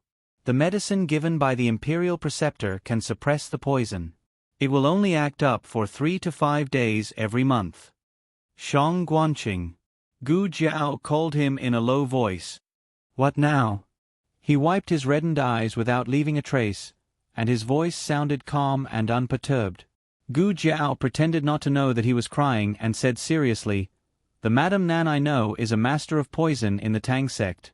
She was going to return to Zhao country, but she happened to stay in Xingdu because of something. After the war, I'll take you to see her. Maybe she can cure the poison in your body. Oh. He had long given up hope, but he was too lazy to say his refusal over and over again.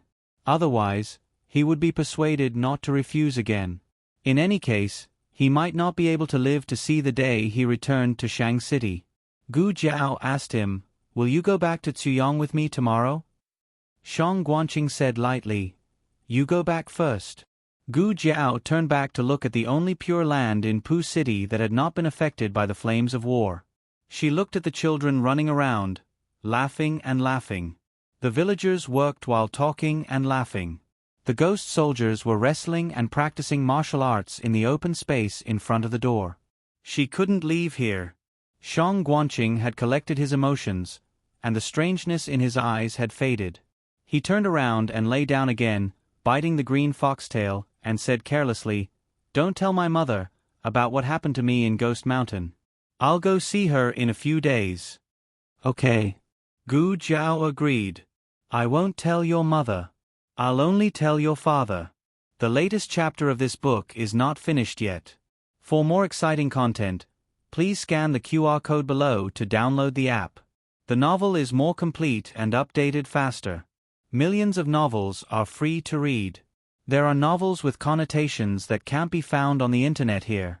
https://www.zhbqg.com/89642/826/1055833295.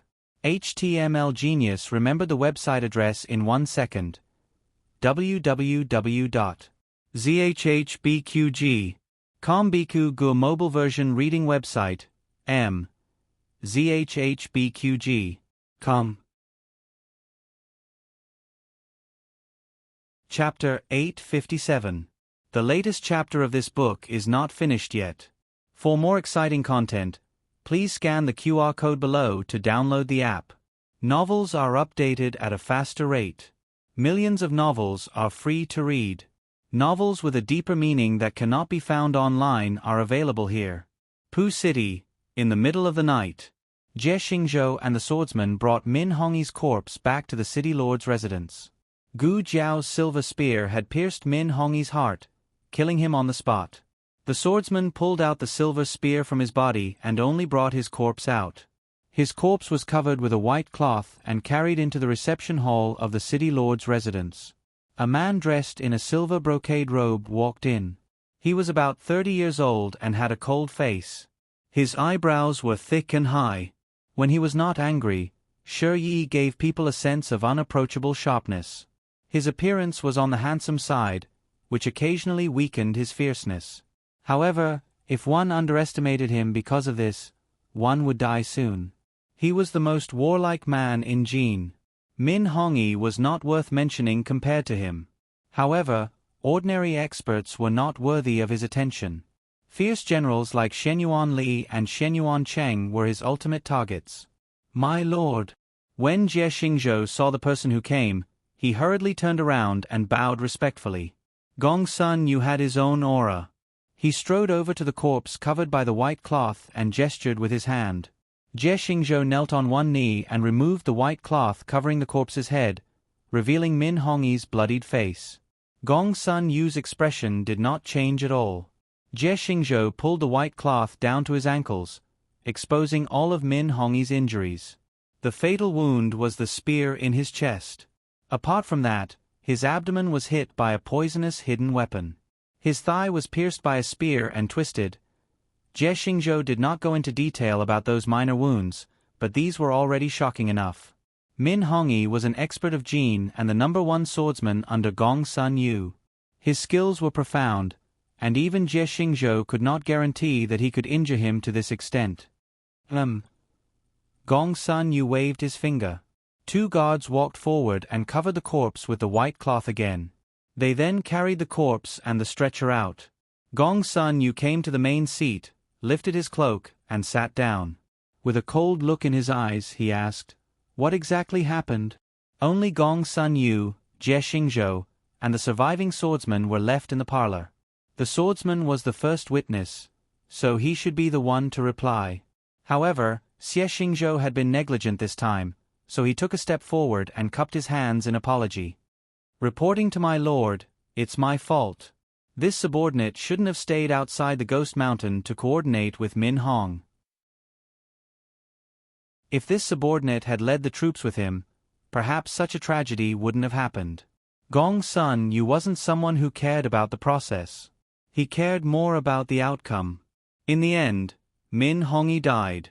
No matter how much they investigated Xingzhou's negligence, they couldn't make up for this loss. The boat was still useful. Then he would not dismiss Xingzhou. How many came back? He asked coldly. Jie Xingzhou braced himself and said, 1. Min Hongyi. And there was only a cold corpse.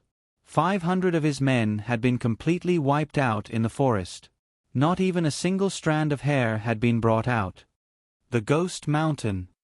Gong Sun Yu clenched his fists and closed his eyes. The old divine general of the Great Jin died in the Ghost Mountain. The old divine general of the Great Jin was Gong Sun Yu's grandfather. He had been a valiant warrior for most of his life, but he died in the Ghost Mountain in a battle more than 30 years ago. Even his corpse wasn't found. The person who killed his grandfather was the Lord of Shadows of the Yen Kingdom. The person who founded the Imperial Advisor Hall and the Shenyuan Army. The royal family of the Great Jin and the Gongsun family spent more than 10 years to finally exterminate the henchmen of the Lord of Shadows. As for the forces founded by the Lord of Shadows, the Shenyuan army had already been destroyed. Now, only the Imperial Advisor Hall was left. When the day came when he led the army to attack Chengdu, he would personally burn down the Imperial Preceptor Palace. Gong Sun Yu looked at the swordsman in front of him indifferently. Elder Lu, I asked you to save people, but you only brought back a corpse. Has the Sword Hut lost its loyalty to the Imperial Court, or has it lost its former strength?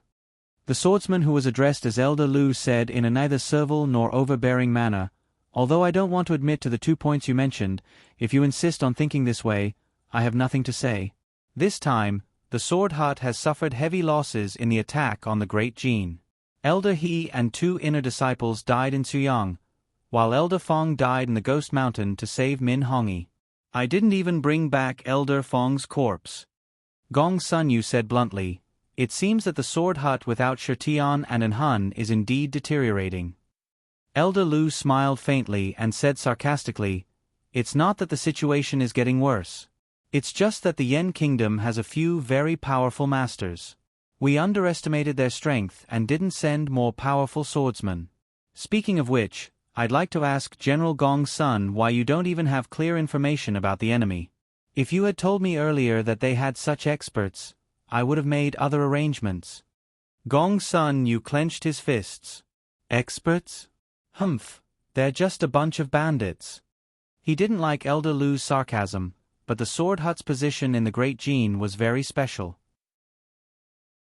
The little sister of the Sword Hut master was the imperial concubine of the Great Jin. Moreover, he still needed Elder Lu's help. Gong Sun Yu looked at Jie Xingzhou. How many defeated soldiers are there in the forest? Jie Xingzhou thought to himself, why are you looking at me? I didn't enter the forest. He tactfully cast a pleading look at Elder Lu. Elder Lu said indifferently, no more than 500. This is the largest estimate. There should only be a little more than 300 soldiers. Gong Sun Yu slapped the armrest.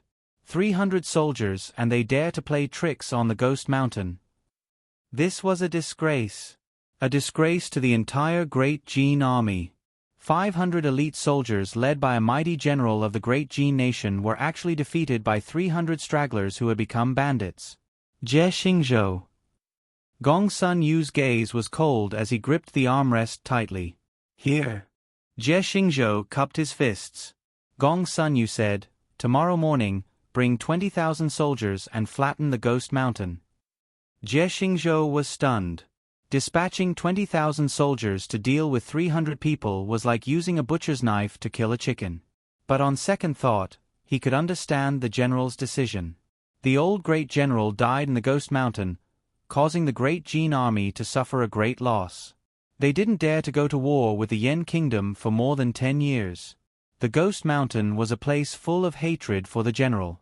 He couldn't wait to raze the Ghost Mountain to the ground. He was venting his anger. He was using the plants, creatures, and soldiers of the Ghost Mountain to pay tribute to the old general's soul. Gong Sun Yu's tone was calm, but the words he said made people shudder. Kill them all for this general. Don't leave even a rabbit. Jie Xingzhou knelt on one knee and put his fist on the ground. This subordinate accepts the order. Chu Yang. Shangguan Yen waited in the barracks for a whole day but didn't see Gu Jiao come back.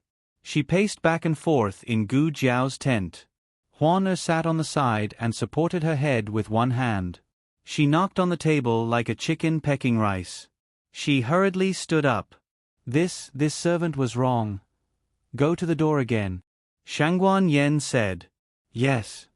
Huan Er lifted the curtain and went to the gate of the barracks. She carefully looked at the official road for a long time but didn't see half a person. She returned to the barracks and reported. Xiao Darren didn't come back. He hasn't come back yet? It's been a day and a night. Shangguan Yen covered her chest. I don't know why, but I feel a little uneasy. Huan Er comforted her. Xiao Darren is so clever. He will be fine. Xiao Darren. Outside the tent, teacher whose greeting suddenly came. Zhao Jiao came back. Without waiting for Huan Er to open the curtain, Shangguan Yen walked over and opened the curtain. As a result, she only saw Marquis Xian Ping's face. Marquis Xian Ping was just passing by. Everyone in the tent knew that he was Commander Zhao's biological father, so they respectfully called him Xiao Darren. Shangguan Yan's face darkened. Why is it you again? Marquis Xian Ping, I'm just passing by. How can you blame me? Shangguan Yen ignored him. She was not a pestering person and would not throw a tantrum at a man.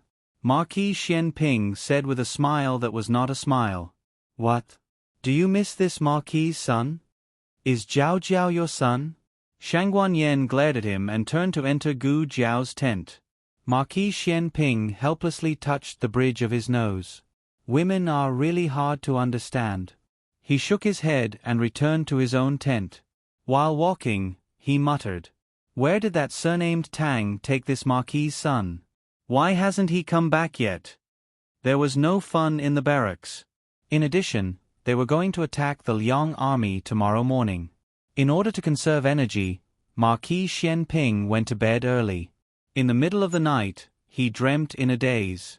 He dreamed of a thin boy with a face that was very similar to Aheng's, but it was not Aheng's face. He suddenly appeared in front of him and reached out to him. Somehow, he recognized that it was his and Qin Fengwan's son. He was happy and quickly walked toward him. Son. But just as he was about to reach out and touch him, a long sword suddenly appeared from the darkness and pierced his son's chest from behind. Rumble. The sky exploded with thunder. Marquis Xian Ping's body shook and woke up from the nightmare. His clothes were sticky, and he was obviously in a cold sweat. Why did he have this dream? Before he could see his son was, bad luck. His son was fine. After he finished the battle, he would take Xiao Qing back to see his mother. He had never seen Qin Fengwan so surprised in his life. He believed that he would see it soon. Ghost Mountain. It was late at night. The villagers and ghost soldiers who had been busy all day all returned to their houses. The lively village fell into silence. Ziyang City was stormy, but Puqing City was the only city at night. Gu Jiao lay in the small hut that Shangguan Qing had arranged for her. She looked up at the starry sky through the window. Tomorrow will be another cool autumn day. Tang Yueshan lay in another room of the hut, snoring thunderously. The Black Wind King didn't lie down to rest. Instead, he led another Black Wind cavalry and waited quietly outside the hut with his eyes closed. Gu Jiao listened to the wind blowing from the mountains and admired the boundless moonlight. She felt peaceful in her heart. Boss, we'll go back tomorrow, she said to the Black Wind King outside the window. The Black Wind King snorted in response. Then, it snored again, indicating that it was time for Gu Jiao to sleep. Seeing that Gu Jiao was still opening her big eyes, he simply stuck his head into the window and blocked the moonlight and the night. Gu Jiao, fine. I'll just sleep. Gu Jiao turned over. Under the protection of the Black Wind King, she closed her eyes and fell asleep. My lord, my lord, my lord, Gu Jiao heard faint voices in her dream. Who was calling her? Gu Jiao couldn't sleep well. She turned over, fell off the bed, and hit the floor with a thud. Who? Tang Yueshan sat up in shock. He didn't feel any danger, so he hugged his big bow and fell asleep again. Gu Jiao fell quite hard this time. She had a dream just now. Someone was calling her in her dream, and there was more than one.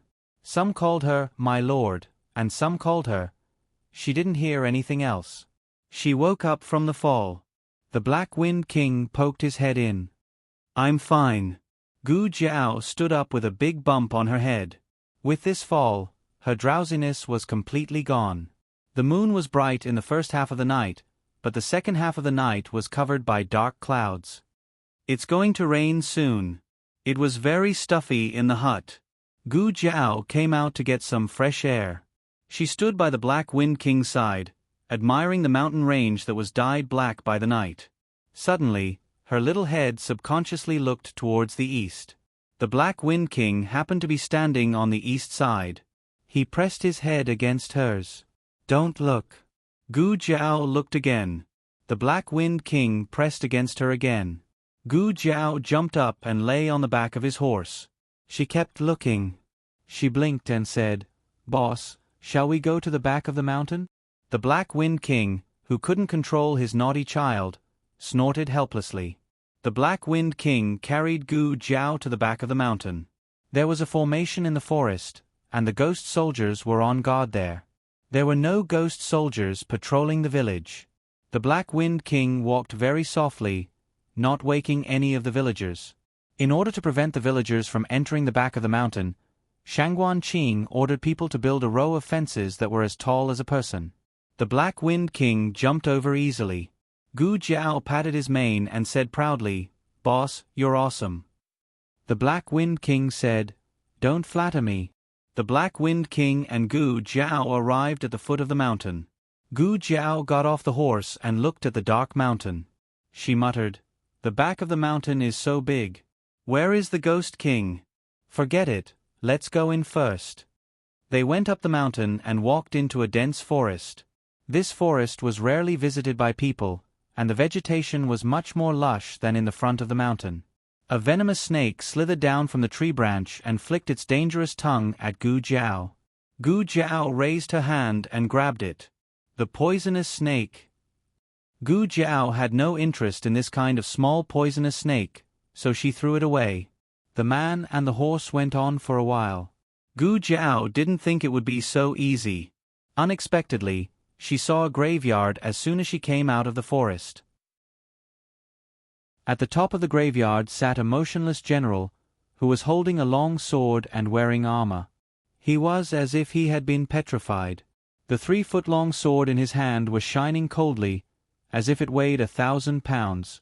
At this moment, Gu Jiao finally understood what Shangguan Qing meant. Shangguan Qing was right. This person was really dead. There was no trace of a living person on his body. He believed from the bottom of his heart that he was dead. All that was left of him was a broken shell in the world, like a soulless zombie. The moon broke through the thick dark clouds and climbed into the night sky, sprinkling cold light on the graveyard and his body. Ka! His neck suddenly turned and slowly looked in the direction of Gu Jiao. Digression, little cuties, do you still have monthly tickets? The latest chapter of this book is not finished yet. For more exciting content, please scan the QR code below to download the app. Novels are updated faster and more complete. Millions of novels are free to read. Novels with content that can't be found on the internet are all here.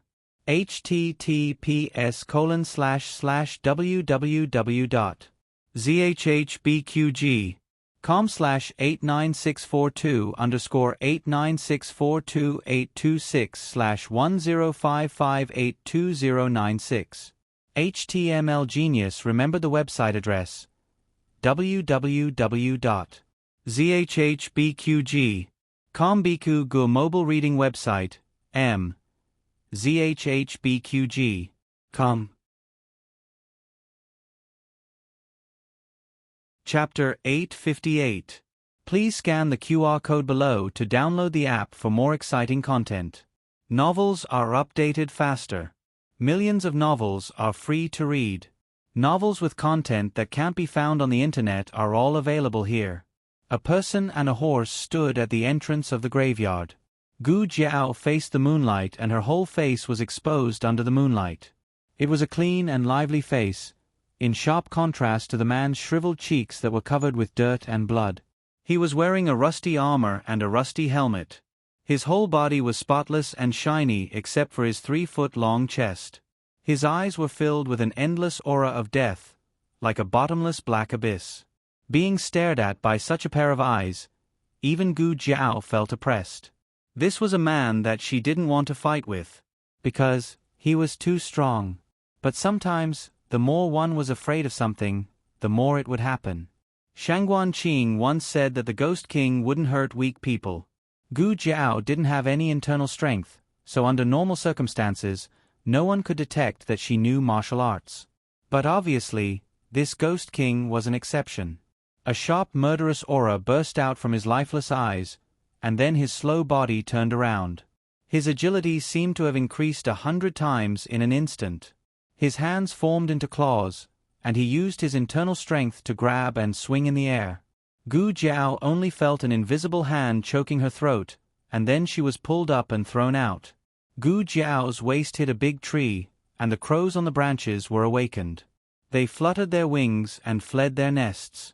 The leaves rustled and fell. Gu Jiao fell heavily to the ground and spat out a mouthful of blood. This guy was so strong. No wonder Shangguan Qing called him the Ghost King. With this strength, even an Hun couldn't take advantage of him. The Ghost King's eyes fell on Gu Jiao again, and he paused. Maybe he was surprised that Gu Jiao didn't die. Of course I won't die so soon. Gu Jiao pushed herself up from the ground. If I had known that I would have to deal with such a troublesome fellow, I would have put on my armor. That wouldn't work either. The armor was too eye-catching. If he wore it, he wouldn't be able to enter Puqing City. The Ghost King struck Gu Jiao again. Gu Jiao, who had finally managed to stand up, was once again beaten to the ground. She lay face down, looking very much like an injured little sad frog. Gu Jiao, at least let me hide. Gu Jiao stood up like a carp. His nose was bleeding, but he couldn't hide his imposing manner. This time, I won't let you hit me. Bang! Smack! Gu Jiao was beaten to the ground again. Gu Jiao's face was buried in the ground. Her hands were tugging at the weeds on the ground. Her small body was trembling violently with anger. Damn it! I can't dodge it! Gu Jiao's body gradually emitted a terrifying murderous aura. You're the Ghost King, right? You've really angered me. Prepare to receive my wrath. Crack! The Ghost King moved quickly and appeared in front of Gu Jiao. He grabbed Gu Jiao's collar and lifted her up. Gu Jiao realized that the Ghost King's body was extremely tall and big. In front of him, it was no exaggeration to say that Gu Jiao was like a little chick. Let's make a deal. Do you need a little brother? I'll let you have old Tang. Tang Yueshan sneezed in his sleep. The Ghost King's murderous aura did not diminish. Gu Jiao rolled her eyes and changed back to her female voice. Actually, I'm a little girl. The Ghost King was stunned. Very well, now's the time. I'll poke your eyes out. Gu Jiao clenched her fingers and poked at the Ghost King's death eye. 3 seconds later, Gu Jiao looked at her 2 fingers that were swelling at a speed visible to the naked eye and pursed her lips in grievance. The Ghost King blocked it in time with his Qing Feng sword. Gu Jiao actually forced the Ghost King to use his sword. Although it was in an extremely cunning way, it still attracted the Ghost King's attention. The Ghost King did not give Gu Jiao any chance to struggle, nor did he leave any leeway. He raised the Qing Feng sword in his hand and stabbed it towards Gu Jiao's abdomen. Whoosh! In the blink of an eye, the Black Wind King rushed over. It let out an excited cry and knocked Gu Jiao away. Gu Jiao, who was knocked into the tree, was speechless. The Black Wind King pounced on the Ghost King. The Ghost King raised his sword and was about to cut off the Black Wind King's head, but it stopped in mid-air. The Black Wind King circled around the Ghost King and neighed excitedly. It rubbed its head against the Ghost King from time to time. It did not look like a 16-year-old horse. Instead, it looked like an excited pony. Gu Jiao lay on the tree and looked at it in confusion. "What's going on? Boss, you rushed over here without a care for your own safety. So it wasn't to save me? You knocked me away because I was in the way?" The Black Wind King circled around the man who was either a general or a Ghost King. The whole graveyard was filled with its eager and excited hooves. Woo! There was also a whimper of grievance. The Ghost King's stiff body finally reacted. He raised his cracked and rough hand and gently placed it on the Black Wind King's head. The Black Wind King rubbed its head against his palm. "Shao!" He opened his mouth. His vocal cords had already shrunk after not speaking for many years. The voice in his throat sounded like it came from an old bellows. It was hoarse, broken, and unpleasant to the ears. "Ah, you, Shao, are you? Is this the Black Wind King's name?" The Black Wind King jumped up and down excitedly. At this moment, its childhood came back. Its life was complete. After it finished its excitement, it suddenly quieted down. It looked at the Ghost King, who did not look like a human anymore. It seemed to have realized something and let out a sad cry. Gu Jiao lay on the tree and began to analyze the current situation. This mountain was the burial place of the Shenyuan family. She did not know why she came to this conclusion.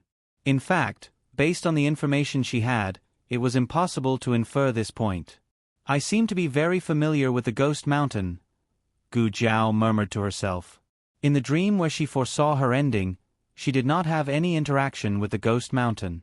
After all, the war with the Liang state and the Jin state took place 9 years later. At that time, Shang Guanqing had already died of poison. The real Ghost Mountain King was also dead. In this life, many things were different. But I still can't explain why I feel familiar with the Ghost Mountain. I didn't come here in that dream. Gu Jiao could not figure it out, so she simply stopped thinking about it. Even she herself did not understand the secrets of her body. Gu Jiao jumped down from the tree. The Ghost King raised his sword at Gu Jiao. The Black Wind King blocked him. Under his sharp and vigilant gaze, he walked step by step to Gu Jiao and rubbed his head against Gu Jiao. This was the person he wanted to protect. She was on his side. The Ghost King's Qing Feng sword fell. Gu Jiao walked over. Since they were on the same side, Gu Jiao did not hold back. Gu Jiao raised her bleeding face and said in a mighty and domineering manner, "Let me introduce myself. I am Gu Jiao, a comrade who fought side by side with Boss. Yes, little are you. I am also the new commander of the Black Wind Cavalry." As soon as she finished speaking, the Ghost King swung his sword again. Gu Jiao was completely caught off guard. What was wrong with what she said this time? But she did not suffer those attacks for nothing. At least she dodged this attack. It seemed that the real battle was the best shortcut to improve one's strength. But she did not manage to dodge the second attack. The tip of the Ghost King's sword stopped an inch away from her throat. This was because the Ghost King held back. Otherwise, she would have already become a ghost under his sword. "Too weak," he said very slowly, put away his sword, and left with the Black Wind King. "So you attacked just now to test whether I am qualified to be the commander of the Black Wind Cavalry? You should have at least said hello in advance, hero. You almost scared me to death." Gu Jiao brushed the dirt off her clothes and followed.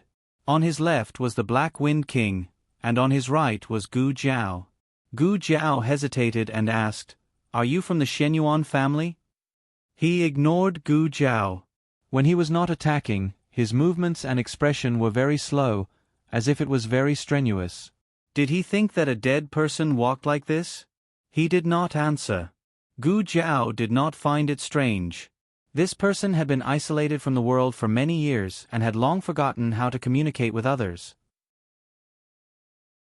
But he could say the name of the Black Wind King when he was young, which meant that he did not lose his memory. Of course, it was not ruled out that the brain had forgotten under normal circumstances. No one could remember everything they had experienced. Gu Jiao turned to look at the hair under the helmet. It was gray hair. His age was that of a grandfather's. Excluding Shenyuan Cheng and his brothers. It could not be Shenyuan Li. Shenyuan Li's body was personally brought back for burial by Duken, so it could not be fake. Moreover, if Shenyuan Li was still alive, then he had no reason to not go back and guard here with an identity that was neither human nor ghost. Gu Jiao followed him and looked him up and down. Fortunately, he did not seem to mind Gu Jiao's inspection. Gu Jiao noticed that his breathing was not very stable. He should have suffered a very serious internal injury and had not recovered. Living was torture for him. She did not know why he held on until now. Was it just to guard the graveyard of the Shenyuan army? The latest chapter of this book is not finished yet. For more exciting content, please scan the QR code below to download the app. Novels are updated faster and more complete. Millions of novels are free to read. There are novels with connotations that cannot be found online here.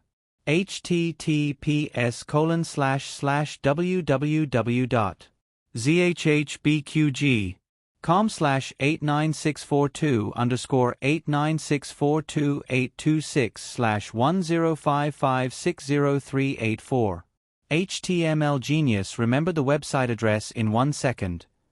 www.zhbqg.com Biku Gu mobile reading website, zhbqg.com.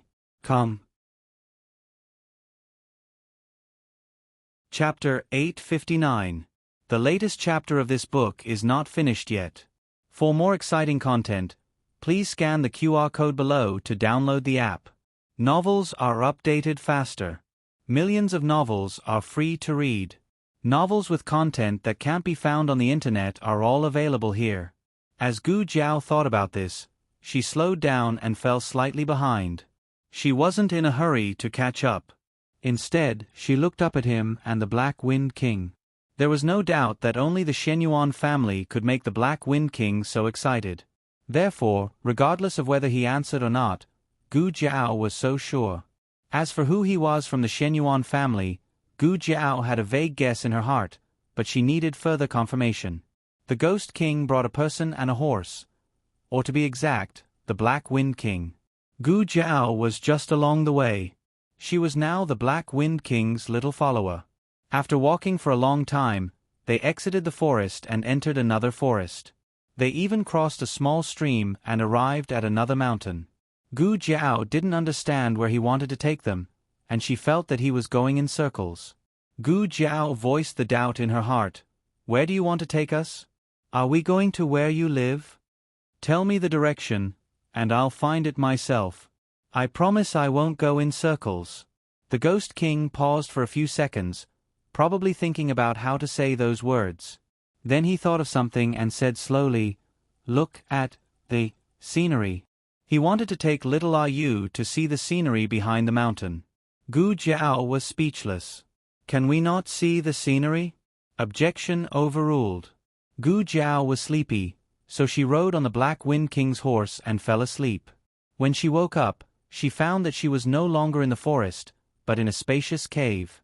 The walls of the cave were covered with night pearls, illuminating the whole cave. The Black Wind King silently guarded her.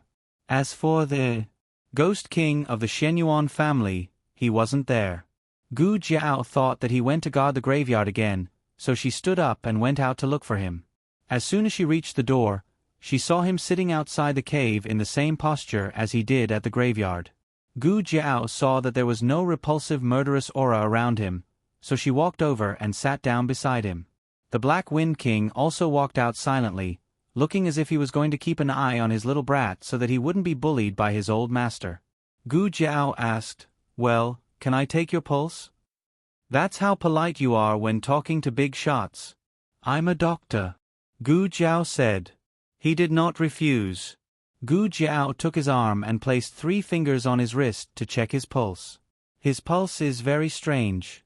Injuries were inevitable. However, it seemed that he was not just injured. There was a pulse in his body that was sometimes strong and sometimes weak. It was this pulse that allowed him to erupt with unfathomable strength. Gu Jiao pondered for a moment and said to him, "Your face is dirty. Let me wipe it for you." Then she took out a handkerchief and tentatively put it close to his face. Seeing that he did not refuse, she felt relieved and wiped all the dirt off his face. When the weathered face was completely exposed in front of Gu Jiao's guess was confirmed.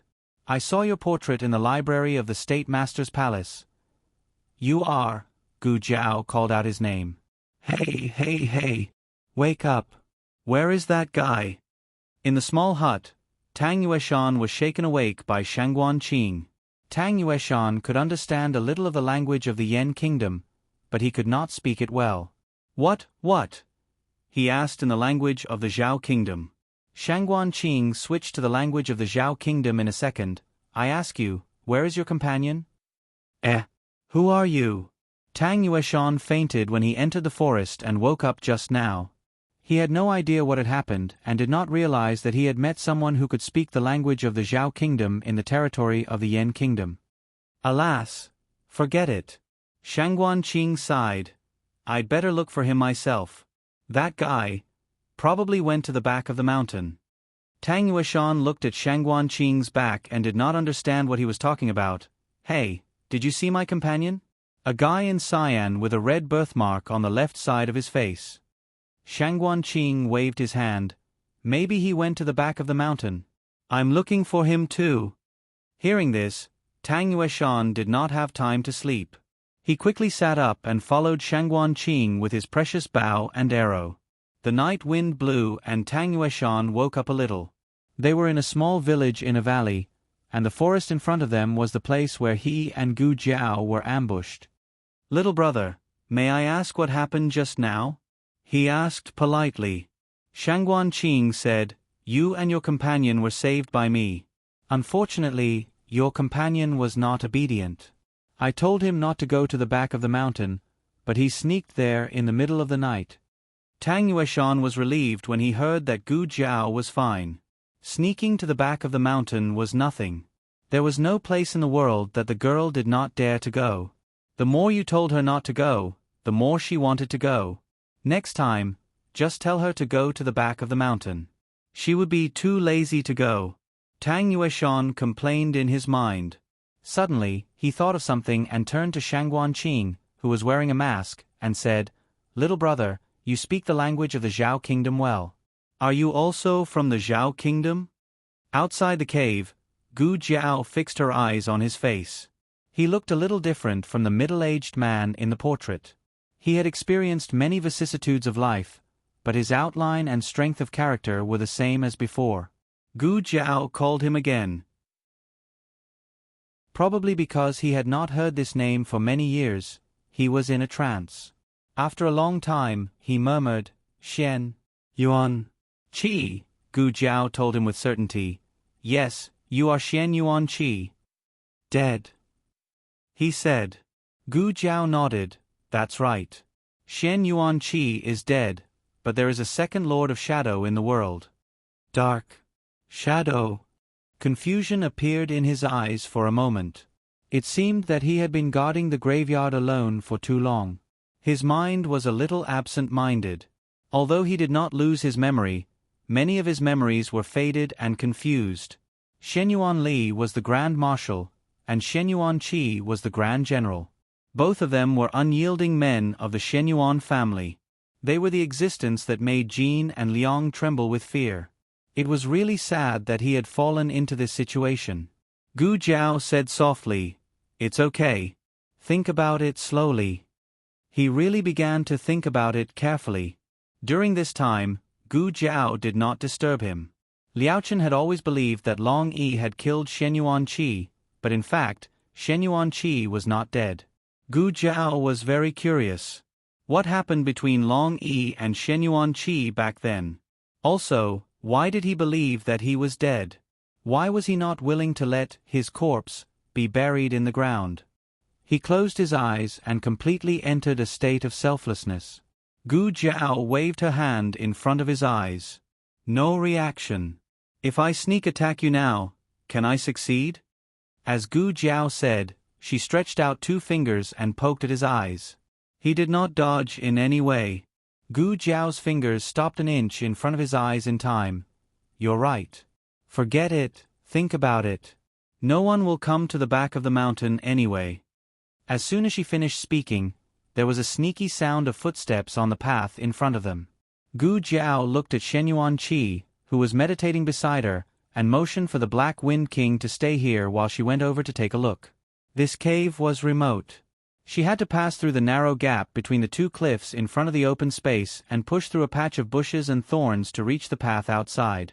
When Gu Jiao walked out, she coincidentally bumped into the person who came. Tang Yueshan was caught off guard by the sudden appearance of a figure, and his bow and arrow were fully drawn. Gu Jiao said, "It's me." Tang Yueshan was stunned and looked at Gu Jiao. "Ah, it's really you." "Fortunately, I reacted quickly, or I would have been exposed." "Ah. Why are you so rough with your words? We're kindred spirits." Shangguan Qing withdrew his gaze from Tang Yueshan and walked quickly to Gu Jiao. "You didn't meet the old Ghost King, did you?" "Ah. What's with the blood on your face?" Gu Jiao said without changing her expression. "Oh, young man, I was too angry and had a nosebleed." She would never admit that she couldn't beat that guy. Without giving Shangguan Qing a chance to find a flaw, she continued, "Besides, I met the old Ghost King." Shangguan Qing didn't believe it and firmly believed that the young man in front of him was bragging. With this guy's skills, the old Ghost King would definitely regard him as an enemy and tear him apart. Shangguan Qing snorted, "Then tell me, where is the old Ghost King?" "We just went to the graveyard, but he wasn't there." Shangguan Qing had been to the back of the mountain several times, and every time he met the other party in the graveyard. Gu Jiao said mischievously, "So you haven't been to the old Ghost King's lair? Are you a close friend of the old Ghost King?" Shangguan Qing was poked in his sore spot and said angrily, "He invited me several times. I just didn't have the time to go." Gu Jiao raised her eyebrows. "Oh. Shangguan Qing." On the way here, Tang Yueshan had learned from Shangguan Qing that there was a very powerful guy living in the back of the mountain. There seemed to be something wrong with his brain, and he was very wary of martial arts practitioners. "I don't know who's more powerful, me or him. Forget it, it's not convenient to fight with the 2 young ones here." Tang Yueshan said, "Let's leave here first." Gu Jiao looked at the 2 of them and said, "You 2 go first, I have something to do." Tang Yueshan asked, "You're not going back to Zuyang tomorrow morning?" "I might not be able to, let's wait." Gu Jiao wasn't sure how long Shenyuan Qi would meditate, so she could only pause and say, "Let's wait a few days first." She had an unusually strong intuition that she couldn't leave the Ghost Mountain, or she would never see Shenyuan Qi again and miss the answer she wanted forever. Shangguan Qing looked at Gu Jiao suspiciously. "You're not really going to see the old Ghost King, are you?" Gu Jiao said, "You don't have to worry about me, but on your side, Jie Xingzhou and the assassins of the Sword Hut have gone back. Based on my understanding of Gong Sunyu, he won't let it go. Early tomorrow morning, the Jin army will enter the mountain to suppress the bandits." Shangguan Qing snorted and said, "Don't worry, I have a plan." The latest chapter of this book is not finished yet. For more exciting content, please scan the QR code below to download the app. Novels are updated faster and more complete. Millions of novels are free to read. Novels with content that can't be found on the internet are all available here. https://www.zhbqg.com/89642_826/10555896 HTML Genius remembered the website address in 1 second. www.zhbqg.com Biku Pavilion Mobile Reading Website. zhbqg.com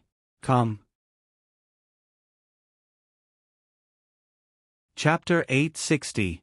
Please scan the QR code below to download the app for more interesting content. More novels are updated faster. Millions of novels are free to read. You can find all the novels that you can't find on the internet here. What will come will come. It's useless to be afraid. From the first day they entered the Ghost Mountain, they knew that the war outside would spread here one day. They were not afraid of fighting. They would rather die than become the dogs of the Jin state. Shangguan Qing and Tang Yueshan returned to the village first. Gu Jiao went to guard Shenyuan Qi at the entrance of the cave. He had protected others for most of his life. This was probably the first time someone had protected him silently. Gu Jiao sat cross-legged next to him. She looked at him deeply and said softly, "You must remember soon, Shenyuan Qi." Tang Yueshan didn't go back to sleep after he returned. He stood at the entrance of the village with a big bow on his back, staring in the direction of the forest. When the sky was misty, a ghost soldier quickly came out of the forest and reported to Shangguan Qing, "The Jin state has sent out their troops. They're coming toward the Ghost Mountain." Shangguan Qing asked, "How many troops did they send?" The ghost soldier opened his mouth and said reluctantly, 20,000. Shangguan Qing put his hands behind his back and frowned. Obviously, this number was beyond his expectation. Gong Sun, you had sent 20,000 regular troops to deal with the 300 bandits in the Ghost Mountain. He really thought highly of the Ghost Mountain. Tell them not to light any fires in the morning. Do everything according to the plan, Shangguan Qing ordered. Yes. The ghost soldier quickly returned to the forest after receiving the order. Tang Yueshan entered his room and asked, "Is the Jin state army coming?" Shangguan Qing nodded. He didn't look as calm as last night. 20,000 troops, he said. Tang Yueshan's eyes trembled. What? 20,000? Is Gong Sun you crazy? He sent 20,000 troops to deal with the Ghost Mountain. Shangguan Qing said, Gong Sun Yu's grandfather was buried in the Ghost Mountain. Maybe he has an unusual anger toward the Ghost Mountain. But you're right. He's crazy. Tang Yueshan asked, "Is there a retreat route? What's behind the mountain?" Shangguan Qing said seriously, "It's a lake, a boundless lake." That meant that there was no way to withdraw. Tang Yueshan asked again, "What about the east and west?" Shangguan Qing said, "There's a lake after climbing over the mountain. There aren't enough boats in the village." Tang Yueshan sensed that the situation was not good. Then, Shangguan Qing's expression suddenly relaxed. "Don't worry too much. Ghost Mountain is not as weak as you think. Although 20,000 Jin soldiers are troublesome, they can still hide from them. We will be safe when the Imperial Court's forces come to take back Puqing City." Tang Yueshan looked at him strangely. Half an hour later, Tang Yueshan realized that he was serious about hiding. He hit the stone bell at the entrance of the village 3 times. After a short while, the villagers came out of their houses one after another. They were all ready to go. Tang Yueshan's jaw dropped. Seriously? So fast? Shang Guanqing enjoyed Tang Yueshan's expression package very much. He raised his eyebrows and said, "I packed it up last night." Otherwise, why would the villagers not sleep when it was so late at night? Were they doing farm work? The moment the Jin army entered the mountain, he immediately started the emergency plan. Although it was a few days earlier than expected, it was not a big deal. Tang Yueshan said, "I'll go to the front." Shang Guanqing said, "No, you're responsible for protecting the villagers. The ghost soldiers in front will withdraw soon." Ghost Mountain was not the home field during the day. Shangguan Qing would not make unnecessary sacrifices if he could not win. Tang Yueshan looked at Shangguan Qing in surprise. The boy had a charisma that made people trust him. He was so young, but he was calm, courageous, and resourceful, but not radical. Was it an illusion? Why did he suddenly think of old Xiao? There was a mechanism in the ancient well in the village. After it was opened, there would be a hole in the wall of the well. Shang Guanqing arranged 2 ghost soldiers who were familiar with the secret passage to take the lead and then evacuated the villagers into the passage one by one. What shocked Tang Yueshan the most was that no one, from old man Kue Kue to the 3-year-old children, cried out in fear, nor did they show any signs of panic. Everyone obeyed Shang Guanqing's arrangement. This was an unreserved trust. He thought of Marquis Xian Ping again. Although Marquis Xian Ping looked frivolous, wherever he went, the hearts of the people were stirred up. He used to blame it on Marquis Xian Ping's face, but this boy did not show his face at all. Shang Guanqing looked back and interrupted his thoughts. "It's your turn, Marshal Tang." Tang Yueshan was shocked. "Wait. I didn't say I was the marshal. I only said my surname was Tang. Could it be that the last said it? Yes, it must be. This boy can't know me." Tang Yueshan and Shang Guanqing also entered the passage in the ancient well. The entrance looked small, but it was not narrow. Tang Yueshan, who was middle-aged and fat, could crawl in it without feeling crowded. After crawling for 10 feet, the passage became higher and wider, and he could walk with his body bent. "Are the ghost soldiers still behind?" Tang Yueshan asked. Shang Guanqing bent forward and walked in front. "Yes, they'll be here soon." Tang Yueshan asked, "Then?" Shang Guanqing said, "Then this passage will be sealed." This actually meant that they had given up on the village. But as long as they were alive, there was hope for them to rebuild their home. They walked underground for a long time. The passage became wider and wider as they walked. In the end, they could even walk upright.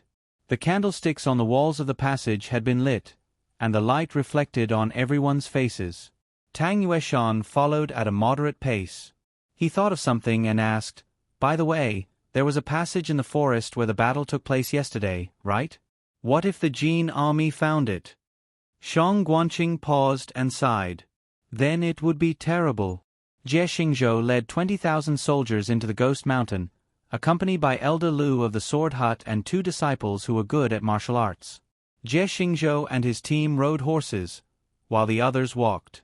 It was not that they were reluctant to send cavalry, but the terrain of the Ghost Mountain was not suitable for cavalry. "You didn't find anything after searching for a long time?" Jie Xingzhou asked. "Elder Lu, are you sure that the battle took place in this forest last night?" Elder Lu said indifferently, "I'm sure, and there must be traps and arrays in this forest." Jie Xingzhou said, "But we have searched for 2 hours and found nothing." "General," a soldier lying on the ground suddenly shouted, "we found a passage here." Jie Xingzhou hurried over. When he reached the entrance of the passage, the soldier had already gone down. Not long after, the soldier came up with dust all over his face. He picked up a skeleton claw and said, "There are passages down here, leading to different places. They must have been playing tricks down here." Jie Xingzhou ordered his 2 deputies, "Take some people down there and search." "Yes." Considering that the ghost soldiers were sinister and cunning, and that they could easily destroy Min Hongyi's 500 soldiers with only 300 soldiers, they took a lot of people down there. They made a major discovery in the passage. The skeletons that broke out of the ground, the bleeding trees, and the corpses of birds turned out to be traps inside. "A bunch of guys playing tricks," Jie Xingzhou said indifferently. "It seems that it will be over soon." As soon as he finished speaking, there was a terrible explosion underground. The ground shook, and then there were screams coming from the passage one after another. Jie Xingzhou's face changed. "What happened? Answer me." Only screams answered him. "So it's really tragic." Shangguan Qing said, "Once the self-destruction mechanism is activated, no one will be left alive. And it will cut off the passage to the village forever." Wow! Tang Yueshan was secretly amazed. What was the saying? Reading 10,000 books was not as good as traveling 10,000 miles. This trip to the Yen Kingdom had broadened his horizons. It turned out that a war could be fought in this way. Tang Yueshan sincerely admired him. "How did you think of digging so many tunnels? And set up such ingenious traps?" Shangguan Qing said, "It's not me. When I came to Ghost Mountain, there were already underground passages. I just figured out how to use those traps. According to the booklet stolen from the old Ghost King. He couldn't say this, otherwise how could he show off? The last ghost soldier also entered the passage, and the entrance of the well was completely blocked by the trap boulder. They walked for a while and came to a natural underground cave. The cave was big and long, and there was a stream gurgling through it. The villagers and ghost soldiers sat on the ground together. There was an inexhaustible water source here, and everyone had prepared enough dry food.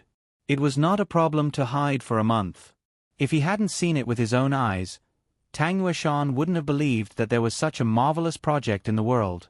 What kind of god dug this? Why did he dig it? Tang Yueshan asked. Will the Jin army dig 3 feet underground? No, Shangguan Qing said. Shangguan Qing said, I put a boat on the lake of Dongshan Mountain and made some traces of our escape on the shore. They should think that we left by boat overnight.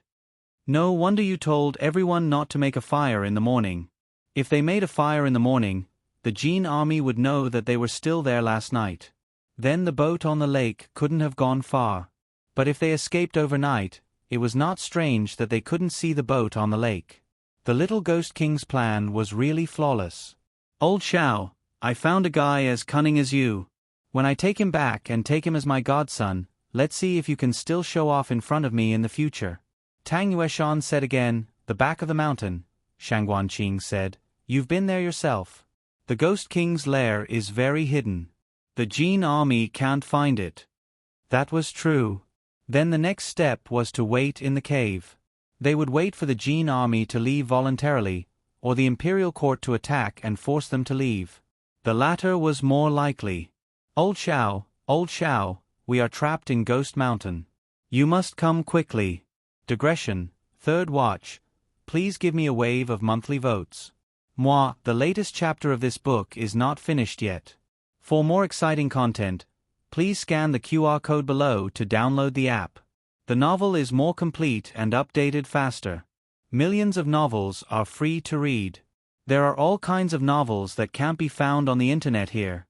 https://www.zhbqg.com/896428826/1055588785. HTML Genius memorized the website address www.zhbqg.com. Biku Gu mobile version reading website zhbqg.com.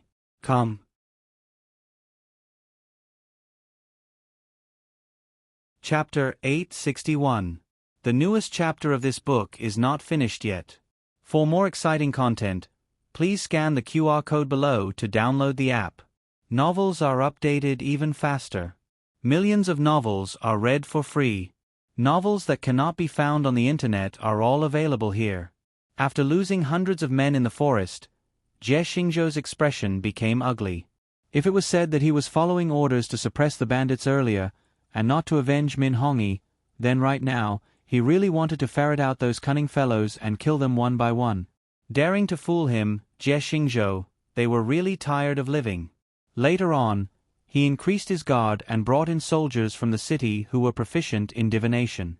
The 8 trigrams formation in the forest was broken and the army finally passed through this dangerous area and came to the entrance of the village. A small stream connected the valley to the village and the wooden bridge above it had been cut off.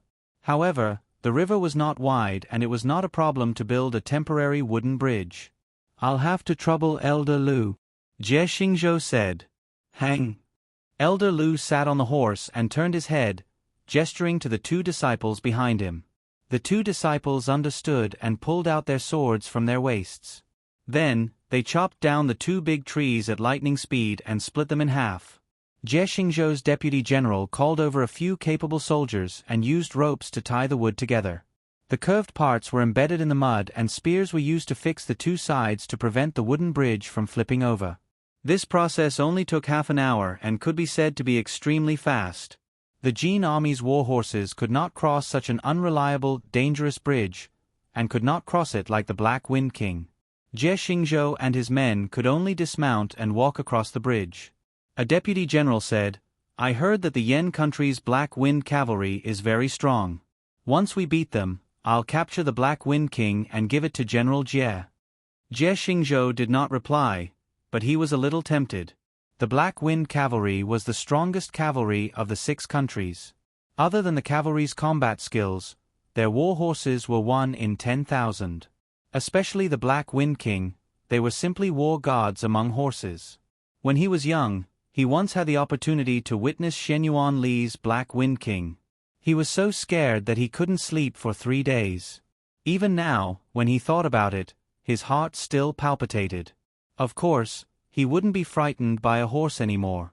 But if he could conquer such a war god horse, it wouldn't be a disgrace to his reputation as a valiant general.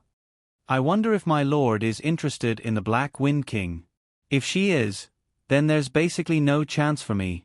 In just an instant, Jie Xingzhou had already planned the fate of the Black Wind King in his mind. The Jin army entered the village. The deputy general sighed. This village is not small. It can accommodate a few hundred people. He ordered his subordinates, "You guys, search every house." Yes. The soldiers accepted the order and split into 2 teams. One team searched for the villagers' residence, while the other searched for the ghost soldiers' camp. The result was disappointing. Other than finding a few wild boars that they couldn't take away, they didn't even see a shadow of a person. Escaped? Jie Xingzhou frowned. He called over the 2 spies who stayed behind last night and asked, "Did you find anything last night?" The first spy reported, replying to the general, "The 2 of us were lying in ambush at the entrance of Ghost Mountain last night. We confirmed that no one came out of Ghost Mountain." Jie Xingzhou randomly entered a kitchen and reached his hand into the stove to feel it.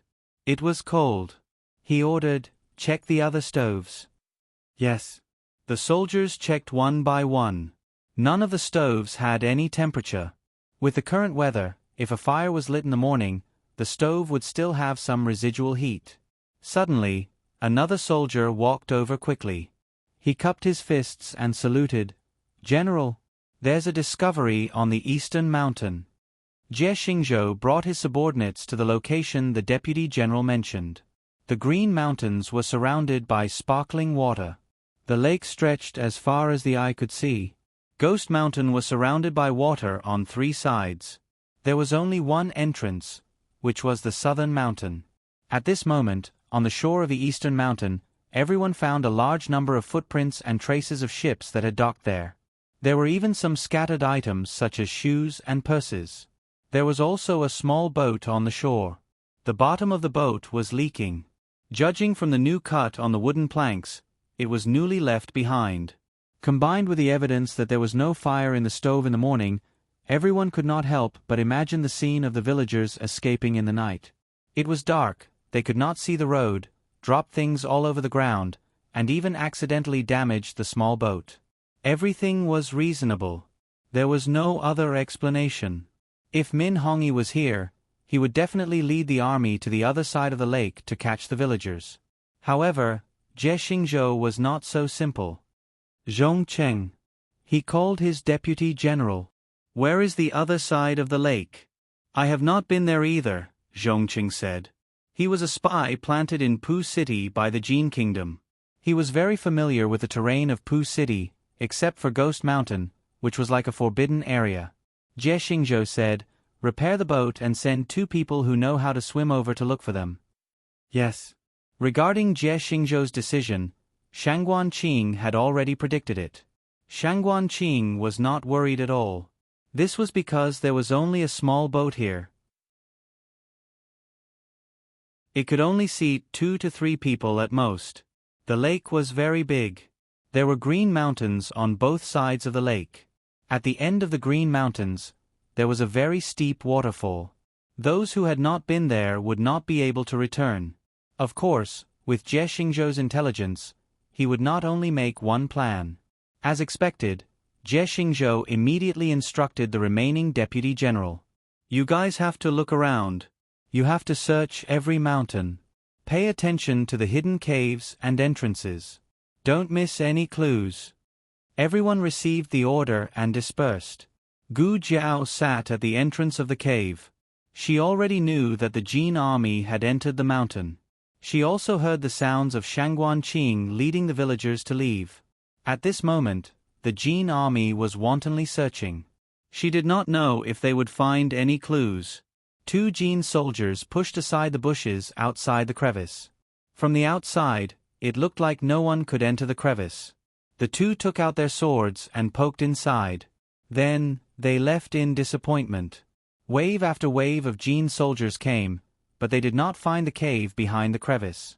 There were trees and grass outside the cave. There was food and water inside the cave. There was no need to worry about starving. Gu Jiao glanced at Shenyuan Qi, who was still in a meditative state. Then, she continued to meditate and protect him. The Jin army's search lasted until evening. They had almost searched the entire Ghost Mountain but still found nothing. In a large cave with a gurgling stream, 300 ghost soldiers were stationed beside the stream. Behind them were more than 500 villagers from the village. A few ghost soldiers who had returned from the various passages reported the situation on the ground to Shangguan Qing. They seemed to have stopped searching. But Jie Xingzhou did not immediately give the order to retreat. He seems to be waiting for the Jin army who went to search the lake to return. Those 2 Jin soldiers were most likely killed. He won't be able to wait. Shangguan Qing nodded. If he can't wait, he only has 2 guesses. One is that they met with an accident. The other is that they were killed by us. Jie Xingzhou may guess the latter. There are no other boats here. He has to go to the city to transport them. Plus, he has to search the lake and the shore. This can delay him for a few more days. Then, he turned around and looked at the nervous villagers sitting on the ground. He said, "Don't be afraid. We are very safe now. If they can't find us, they will naturally believe that we have successfully moved." Then what? A villager asked. "Then, the imperial court's army will attack us." It was Tang Yueshan who spoke. He walked forward and said to the villagers, whose eyes were full of hope, "Today, the imperial court's army is attacking the Liang army. After that, they will come to Puqing to deal with the Jin army." Shangguan Qing translated. Everyone thought it was a dialect. Sure, ye did not think much about it. The villager said excitedly, "So, we will all be saved?" Tang Yueshan said, "Of course. The imperial court's army will arrive in at most 5 days. Attacking the Liang army, capturing the Nangong family, and taking back the new city. With old Zhao's speed, 5 days was enough. Old Zhao's daughter-in-law was still here. If they did not arrive in 5 days, old Xiao would definitely guess that he and the girl were in trouble. He would definitely speed up the attack on Puqing." Shangguan Qing repeated his words in the language of the Yan kingdom. "How do you know?" another villager asked. Tang Yueshan opened his mouth, thinking about how to explain his identity. Shangguan Qing put his hands behind his back and said calmly, "He is Marshal Tang, who was sent by the imperial court." Everyone present was from the border and did not know much about the high-ranking officials of the imperial court. However, when they heard that it was the marshal, they immediately believed his words and rekindled their hope. Everyone looked at each other and smiled. They all put their hearts back into their stomachs. Tang Yueshan said softly, "Isn't it a little bit?" Shangguan Qing raised his eyebrows and said, "I didn't say which marshal or which imperial court he is." Tang Yueshan was speechless. He wanted to say something but suddenly noticed the movement above. He hurriedly put his finger to his lips and gestured for silence. The villagers were very cooperative. Even little Ing, who was more than a year old, covered her mouth with her little hand under her brother's signal. Little Ing was obedient. Little Ing did not speak. The cave suddenly became silent. "Okay, let's camp here tonight." They heard the voice of the Jin army. The border trade of Puqing was developed. Before the outbreak of the war, there were many shops opened by the merchants of the Jin kingdom in the city. Basically, the people here could speak both the Jin kingdom and the Yan kingdom. The Jin army actually camped above them. It was a lucky hit. Shangguan Qing gestured and said, don't worry. Just keep quiet. Everyone nodded. It happened that it was late now. They should sleep. When they woke up, the Jin army should have left. Don't sleep if you snore, Shangguan Qing whispered.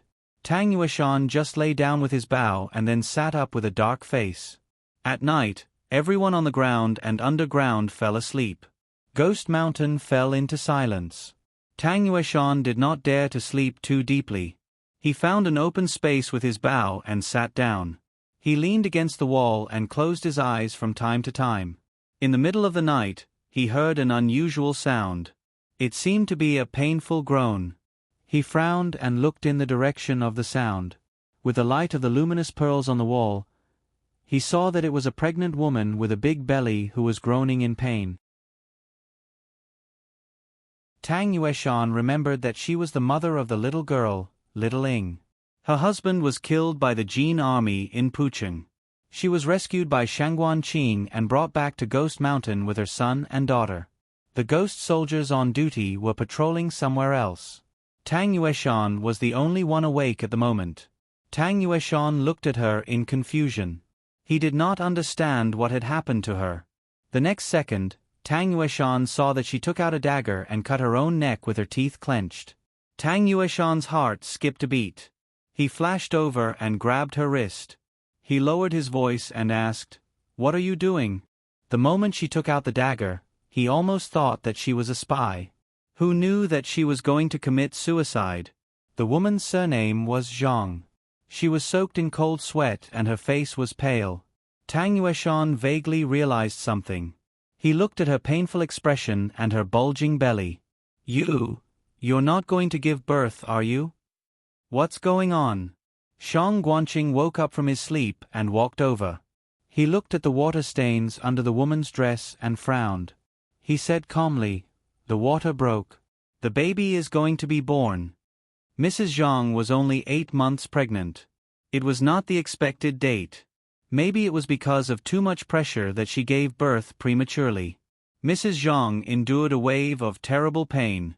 She choked with tears in her eyes. "I can't give birth. I can't." Jean Jun was on the ground. Once her child was born, the cries would expose everyone's hiding place. She cried in pain and despair. "I'll die. Little Ing will die. Little Hui will die. You will all die." She couldn't ruin the lives of her children and the whole village just because of a baby in her belly. Shangguan Qing looked at Little Ing, who was snoring next to her. He looked back at the sleeping villagers and made a decision in his heart. He said seriously, "I'll take you to another place to give birth. You have to bear with it." Mrs. Zhang choked. Won't we be exposed?" Shangguan Qing said, "Many premature babies don't cry loudly. If we go further away, we may not be discovered. If it really comes to that point, I'll kill him myself." Tang Yueshan was shocked. He actually understood. He looked at Shangguan Qing in disbelief. He couldn't believe that this child could say such words. For him, cruelty was a more difficult choice than kindness. But if he didn't do it, thousands of people would lose their lives. Compared with letting Mrs. Zhang's hands be stained with the child's blood, he would rather do it himself and let himself bear this shadow for the rest of his life. Mrs. Zhang nodded with tears in her eyes. Shangguan Qing woke up an old woman in the village and called a few ghost soldiers. He ordered them to do something. The ghost soldiers found an emergency stretcher in the cave and carried Mrs. Zhang away. Shangguan Qing woke up an old woman and asked her to help take care of Mrs. Zhang's children, lest they feel uneasy and scared when they woke up and found that their mother was gone. "What happened?" the old woman asked. The villagers woke up one after another. Because they were trapped in the cave, everyone's mental state was extremely tense. Even the slightest movement of the wind would cause them to be extremely afraid. Shangguan Qing stood under the cold pearl light and said calmly, "I'll take care of it. Go to sleep." He exuded an aura that made people believe in him. They didn't ask any more questions. They nodded and went to sleep obediently. Tang Yueshan went with him to the place where Mrs. Zhang gave birth. It was a small cave at least 100 feet away from here. It was originally used for storage. Mrs. Zhang was lying flat on the ground on a stretcher. The old woman was not a midwife. Compared to men, she had more experience in childbirth. She accompanied Mrs. Zhang to give birth inside, while Shangguan Qing and others all stayed outside the cave. "Do you have any wood?" The old woman came out and asked. "How big do you want?" Shangguan Qing asked. The old woman said, "It doesn't need to be too big. Let her bite it in her mouth so that she won't make too much noise and hurt herself." Shangguan Qing pulled out the cork on the water bag. "Is this okay?" The old woman shook her head. "No." "What about this?" Shangguan Qing pulled out the wooden hairpin on his head. The old woman shook her head again. "No." Shangguan Qing hesitated for a moment, then took out a very old wooden dagger from his arms and handed it to the old woman. The old woman smiled. "This should be enough." Then she turned around and went into the small cave with the dagger. Tang Yueshan noticed that Shangguan Qing's expression showed a moment of disappointment. Was the small wooden dagger something very precious? But it didn't look precious. If he liked it, he could carve 10 or 8 daggers for him when he became his godson. Mrs. Zhang's labor pains began during the day. At this time, her uterus was completely open, but she still couldn't give birth. "Oh, I'm afraid it's not good." The old woman came out anxiously and said to Shangguan Qing, "Mrs. Zhang is having a difficult labor. Women had to go through the gates of hell to give birth. Once they had a difficult labor, it was very likely that both the mother and the baby would die." Tang Yueshan punched himself in the palm of his hand and muttered, "If only that girl was here." "What's wrong?" A familiar young man's voice suddenly appeared at the other end of the passage. The 2 ghost soldiers quickly became alert. "It's me," Gu Jiao said. Shangguan Qing waved his hand and the 2 ghost soldiers stepped aside. Gu Jiao pushed open a secret door and climbed out. She patted the dust off her body and whispered, "It's hard to find here." Shangguan Qing looked at her suspiciously. "Did you come from the back mountain?" Gu Jiao said, "Where else could I come from? From the camp of the Jin army?" Shangguan Qing couldn't hide his surprise. "There's a tunnel in the back mountain? And it's connected here?" "What? You don't know?" "Well, she just found out." She was bored and strolled around Shenyuan Qi's cave residence. Then she accidentally touched a mechanism and fell into a tunnel. She wanted to walk back, but she didn't expect to meet them after walking around. Tang Yueshan grabbed her wrist and walked over. "You came at the right time. A woman is having a difficult labor. Go in and have a look. Is she a virgin or a menstruating woman?" After asking, Gu Jiao saw the 2 people's confused faces. She said, "Oh, has she given birth before?" "She had 2 children," Shangguan Qing said. Gu Jiao asked, "When did it happen?" Shangguan Qing said, "I don't know the details. She has been enduring it." "Okay, I see." Gu Jiao entered the small cave where Mrs. Zhang gave birth. Mrs. Zhang's face was pale, and she was biting a small wooden dagger. There was no dry spot on her body, and even the stretcher under her was soaked with sweat. "Do you feel like you're going to go to the toilet?" Gu Jiao asked. She nodded with difficulty. Gu Jiao checked her. The cervix was open, but the fetus was not in the right position. It was not ready for a cesarean section. Fortunately, her amniotic fluid was not broken, and the fetus could still swim in the womb. The orthodontic surgery that she stole from the old traditional Chinese medicine doctor in her previous life should come in handy. "I hope it's useful for you." Time ticked by. Shangguan Qing and Tang Yueshan were guarding outside the cave. They looked calm, but their palms were sweating. Tang Yueshan never dreamed that he would one day be guarding a woman to deliver a baby. What was going on? He paced up and down in the tunnel, talking to himself in a low voice. "It's been a long time. Could it be that she can't give birth? No, that girl's medical skills are so good. Why didn't I know that giving birth is so dangerous? Sister-in-law has worked hard giving birth. I'll make it up to her when I go back." With Mrs. Zhang's last groan, A baby with bruises all over his body fell to the ground. It was a baby boy. Although he was less than a month old, he was not small. Why is there no crying? Mrs. Zhang looked weakly at the baby in Gu Jiao's arms. Gu Jiao grabbed the little boy's feet, lifted him up, and spanked his little but a few times. The little boy finally moved.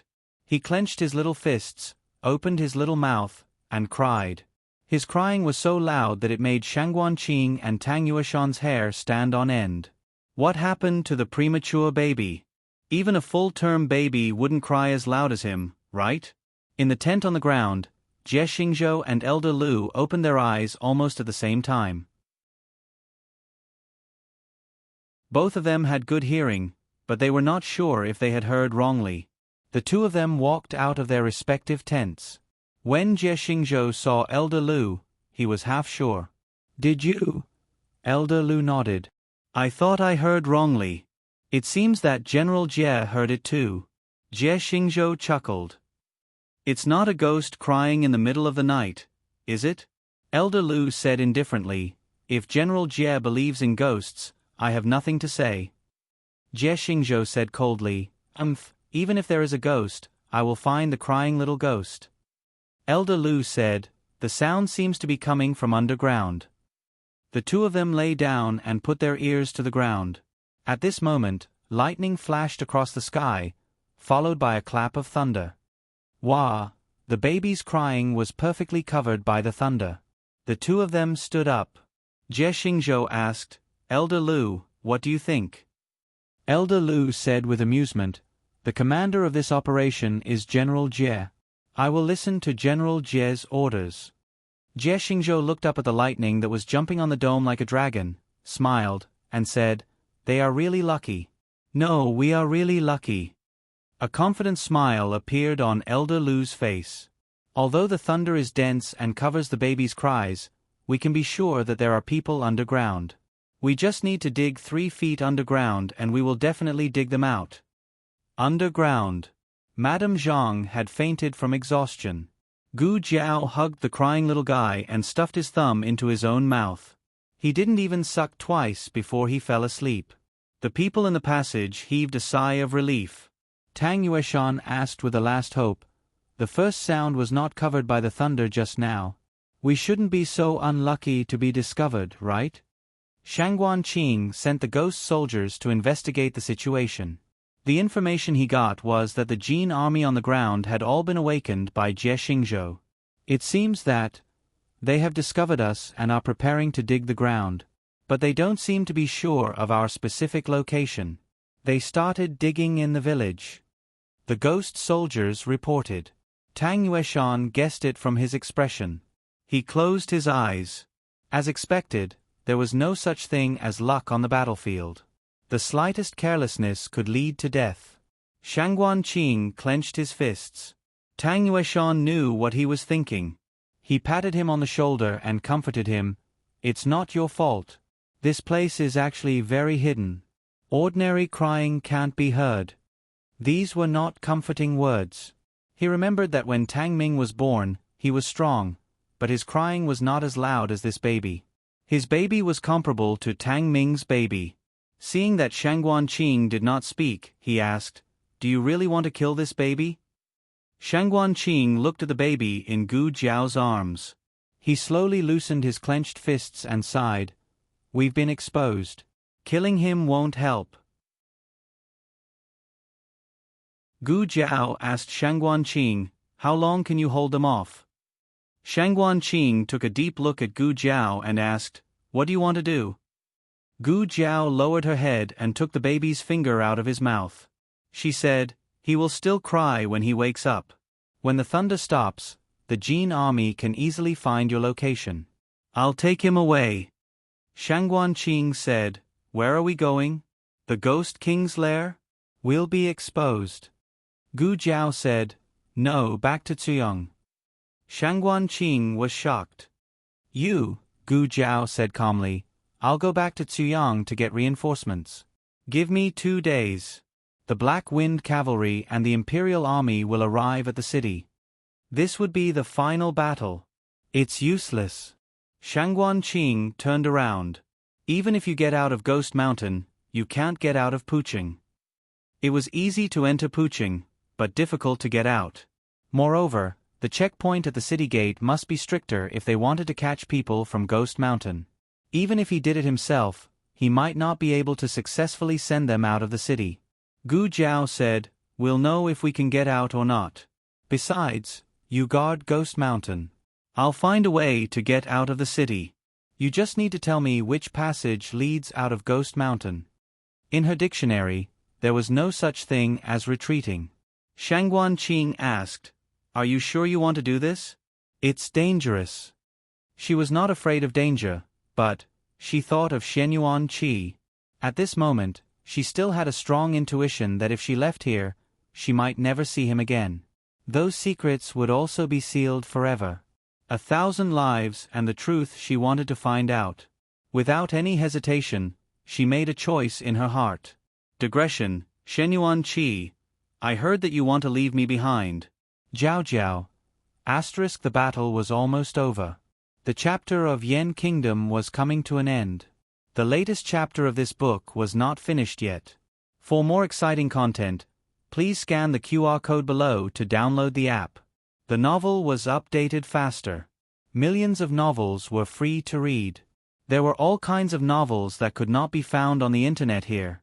https://www.zhbqg.com/89642_8964286/1055364990.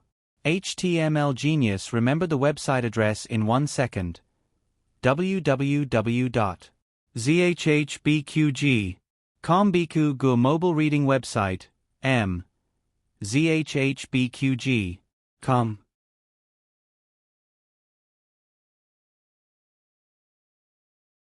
Chapter 862. The latest chapter of this book is not finished yet. For more exciting content, please scan the QR code below to download the app. Novels are updated faster. Millions of novels are free to read. Novels with content that can't be found on the internet are available here. Madame Zhang did not expect that she would give birth prematurely. When she packed her luggage, she did not bring the baby's clothes. Gu Jiao had no choice but to find a clean set of clothes to wrap him up. Then, she used the cloth to wrap the child in front of her chest.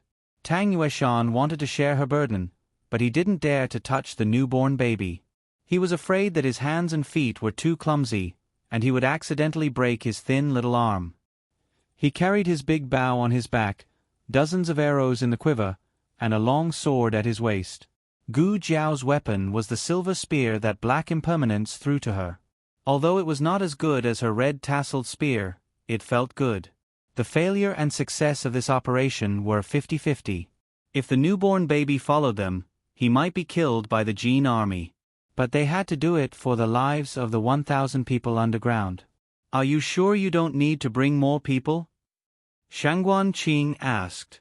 Gu Jiao said, "No, old Tang and I are enough. More people are not good for hiding." Tang Yueshan agreed, "Yes, and you don't have many people. You'd better stay to deal with the Jin army." Shangguan Qing didn't insist. Before leaving, Mrs. Zhang woke up. Gu Jiao gave the baby to her and asked her to feed him. After feeding the baby, Mrs. Zhang gave the baby to Gu Jiao with tears in her eyes. Shangguan Qing led the way, and 2 ghost soldiers covered the back. They walked in the winding passage. The deeper they went, the more Tang Yueshan was amazed by the magic of these underground passages. If there was such a siege in Yueqing City of the Zhao Kingdom, the Chen Kingdom's army would have been wiped out. There are few ghost soldiers, but the passage is like an underground maze. It's narrow and difficult to pass through. 20,000 soldiers can't come in at once. If they come in one by one, they will be easily defeated one by one. He muttered to himself. He was more confident about the survival of Shangguan Qing and the villagers. Of course, the Jin army was not weak. Every time a group of people died, they could figure out the rule of a passage. The longer it took, the more unfavorable it was for the ghost soldiers. We have to let the imperial army of the Yen Kingdom come as soon as possible. F***CK. I didn't even worry this much when I was fighting in Zhao country. Forget it. Everything was for his godson. We're here. Shang Guanqing stopped at the end of the tunnel. He held the oil lamp in his hand and shone it on the wall. Behind this wall is the tunnel that leads to the entrance of Ghost Mountain. After you leave, this tunnel will be destroyed and no one will be able to enter. Let me ask you one last time. Have you thought it through? Even if you were killed at the entrance of Ghost Mountain, I wouldn't be able to save you. I know, Gu Jiao said. Shang Guanqing carried the oil lamp, and the dim light fell on Gu Jiao's young and calm face. The red birthmark bloomed like a beautiful flower in the dark night. Shang Guanqing said, although we haven't known each other for long, you have a familiar aura. Because we are family, little dazed Qing.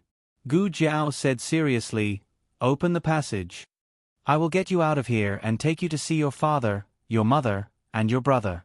You are everyone's savior, so please hold on, Shao Qing. Gu Jiao and Tang Yueshan went out of the passage. There was a very slight sound of sand flowing from underground. It was the passage being filled up by the mechanism. Tang Yueshan and Gu Jiao came behind a big tree. They were dozens of steps away from Ghost Mountain. But the tricky thing was that there were hundreds of soldiers of Jin guarding there. They couldn't force their way in. They didn't ride the Black Wind cavalry and would be easily caught up by the cavalry of Jin army.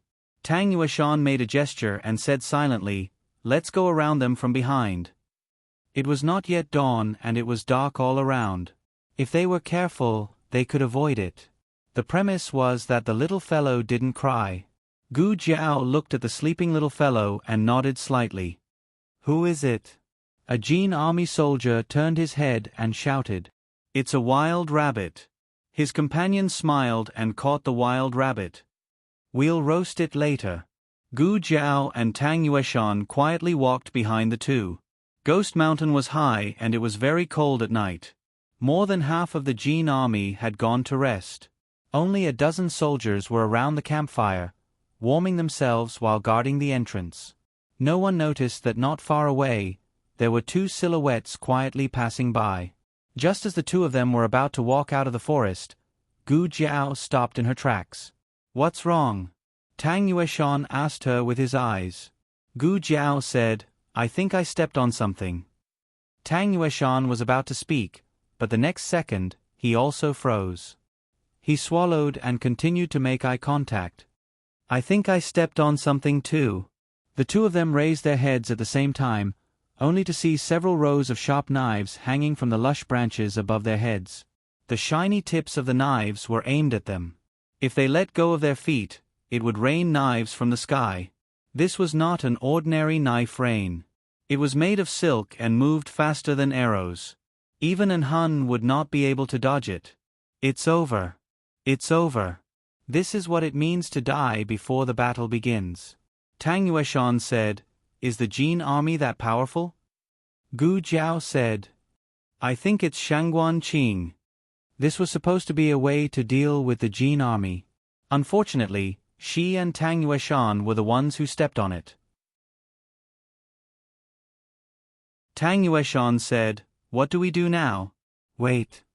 Gu Jiao said, Wait for the children to cry and we'll be exposed. Or wait for the Jin army to patrol and we'll still be exposed. Tang Yueshan was speechless. Okay, I'm going to relieve myself. One of the Jin army soldiers stood up and stretched. He rubbed his hands and sighed. It's so cold on the mountain. His companion teased him, Lazy people poop a lot. Who else is going? Why? Are you afraid of ghosts? Aren't you? Okay, let's go together. This time, it was completely over. With more than a dozen people coming together, there was no way they could hide anymore. Gu Jiao gripped her silver spear tightly. Then let's fight our way out. Tang Yueshan said, Grab someone to block the knives. Gu Jiao said, Got it. More than 10 Jin army soldiers came into the forest. The two of them were ready to be exposed. They hoped that the Jin army would not shoot them. Instead, it would be better if they got closer. One of the Jin army soldiers who was a little drunk unbuckled his belt. He glanced at them and asked uncertainly, "Huh? Is there someone over there?" They did not even care about their pants. They quickly took out the bows on their backs. Shoot. F***CK. They were really coming to kill them. Tang Yueshan's scalp went numb. How could they dodge? If they let go, they would be stabbed to death. If they did not, they would be shot into a sieve. In the nick of time, a ghostly shadow flashed over. It grabbed Gu Jiao with one hand and Tang Yueshan with the other. With a swoosh, it took them away from the spot. A rain of knives fell from the sky and cut the arrows in half. "Let's go and take a look," said one of the Jin army soldiers. They fastened their belts and came to the scene. When they looked carefully, they were all dumbfounded.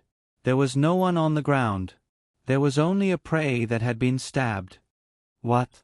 It's just a stupid roe deer," one of the Jin army soldiers muttered. "It seems that it triggered the trap here." Another Jin army soldier said, "I told you that the forest is not safe.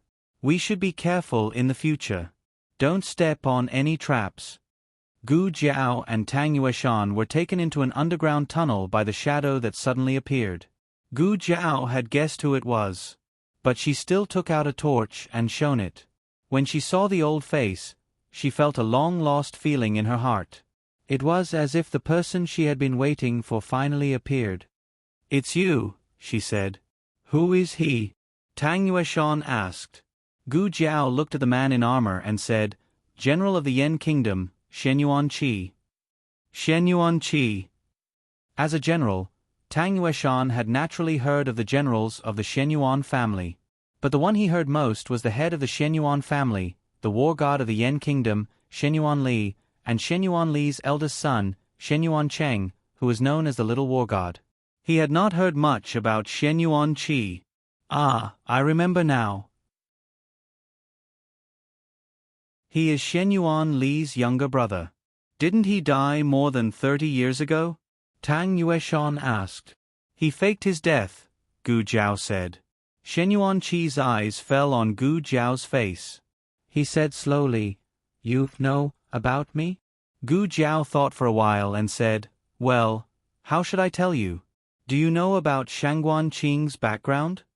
Shenyuan Qi looked confused. It seemed that he did not know. Then he must not know about Xiao Heng's existence.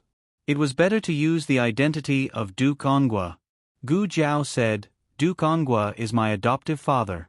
My name is Xiao Lulang." Shenyuan Qi corrected her and said, "You are a girl.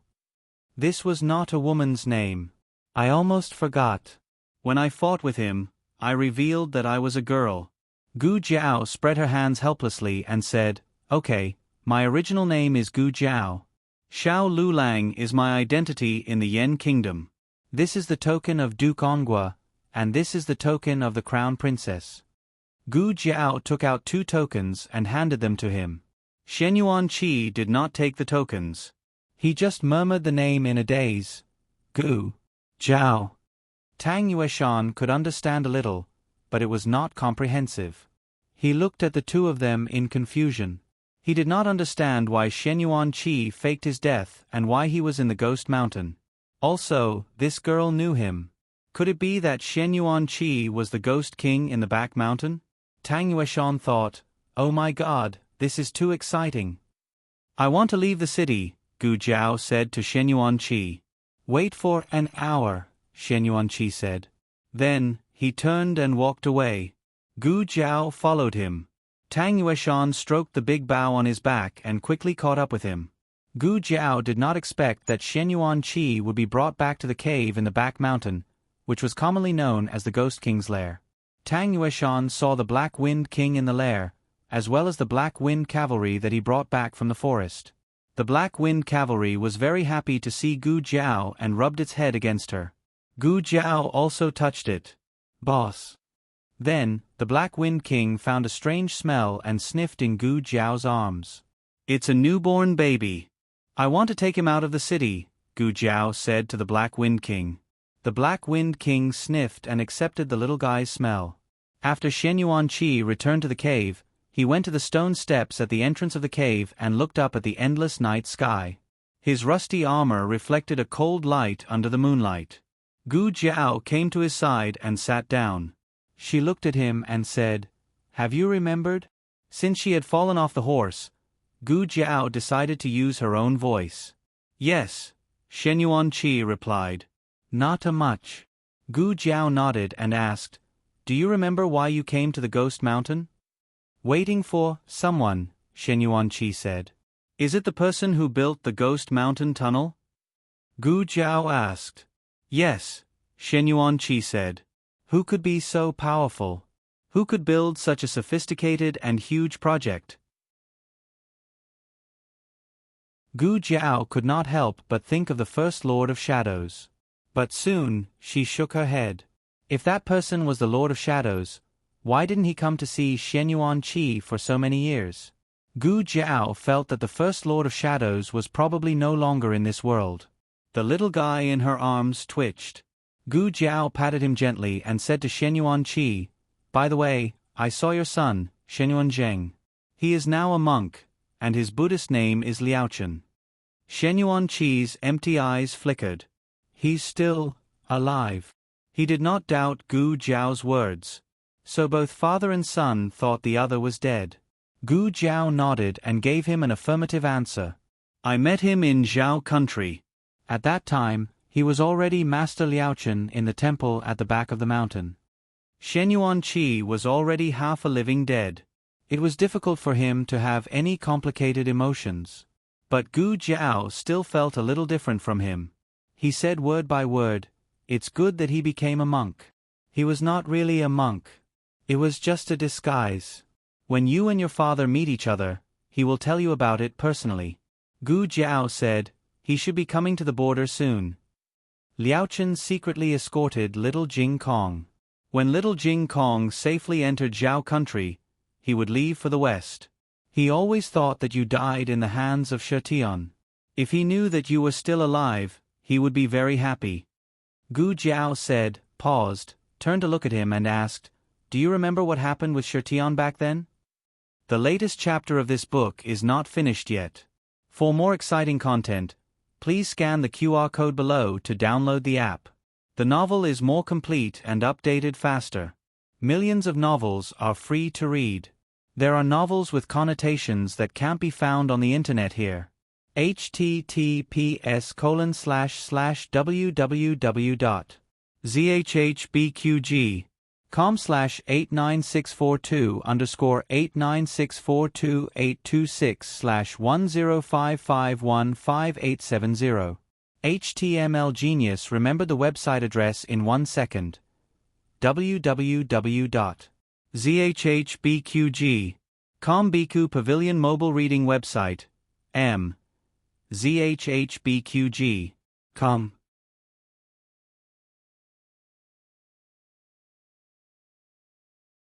Chapter 863.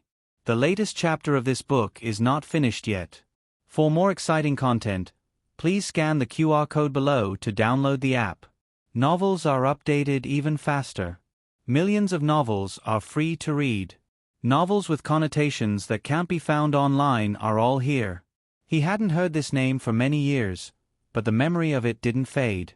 Just a slight mention of it was like a piece of driftwood that had been pressed to the bottom of the water, finally breaking free from the big palm and rising to the surface.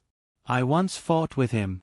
That battle was the most thrilling battle in Shen Yuan-Chi's life.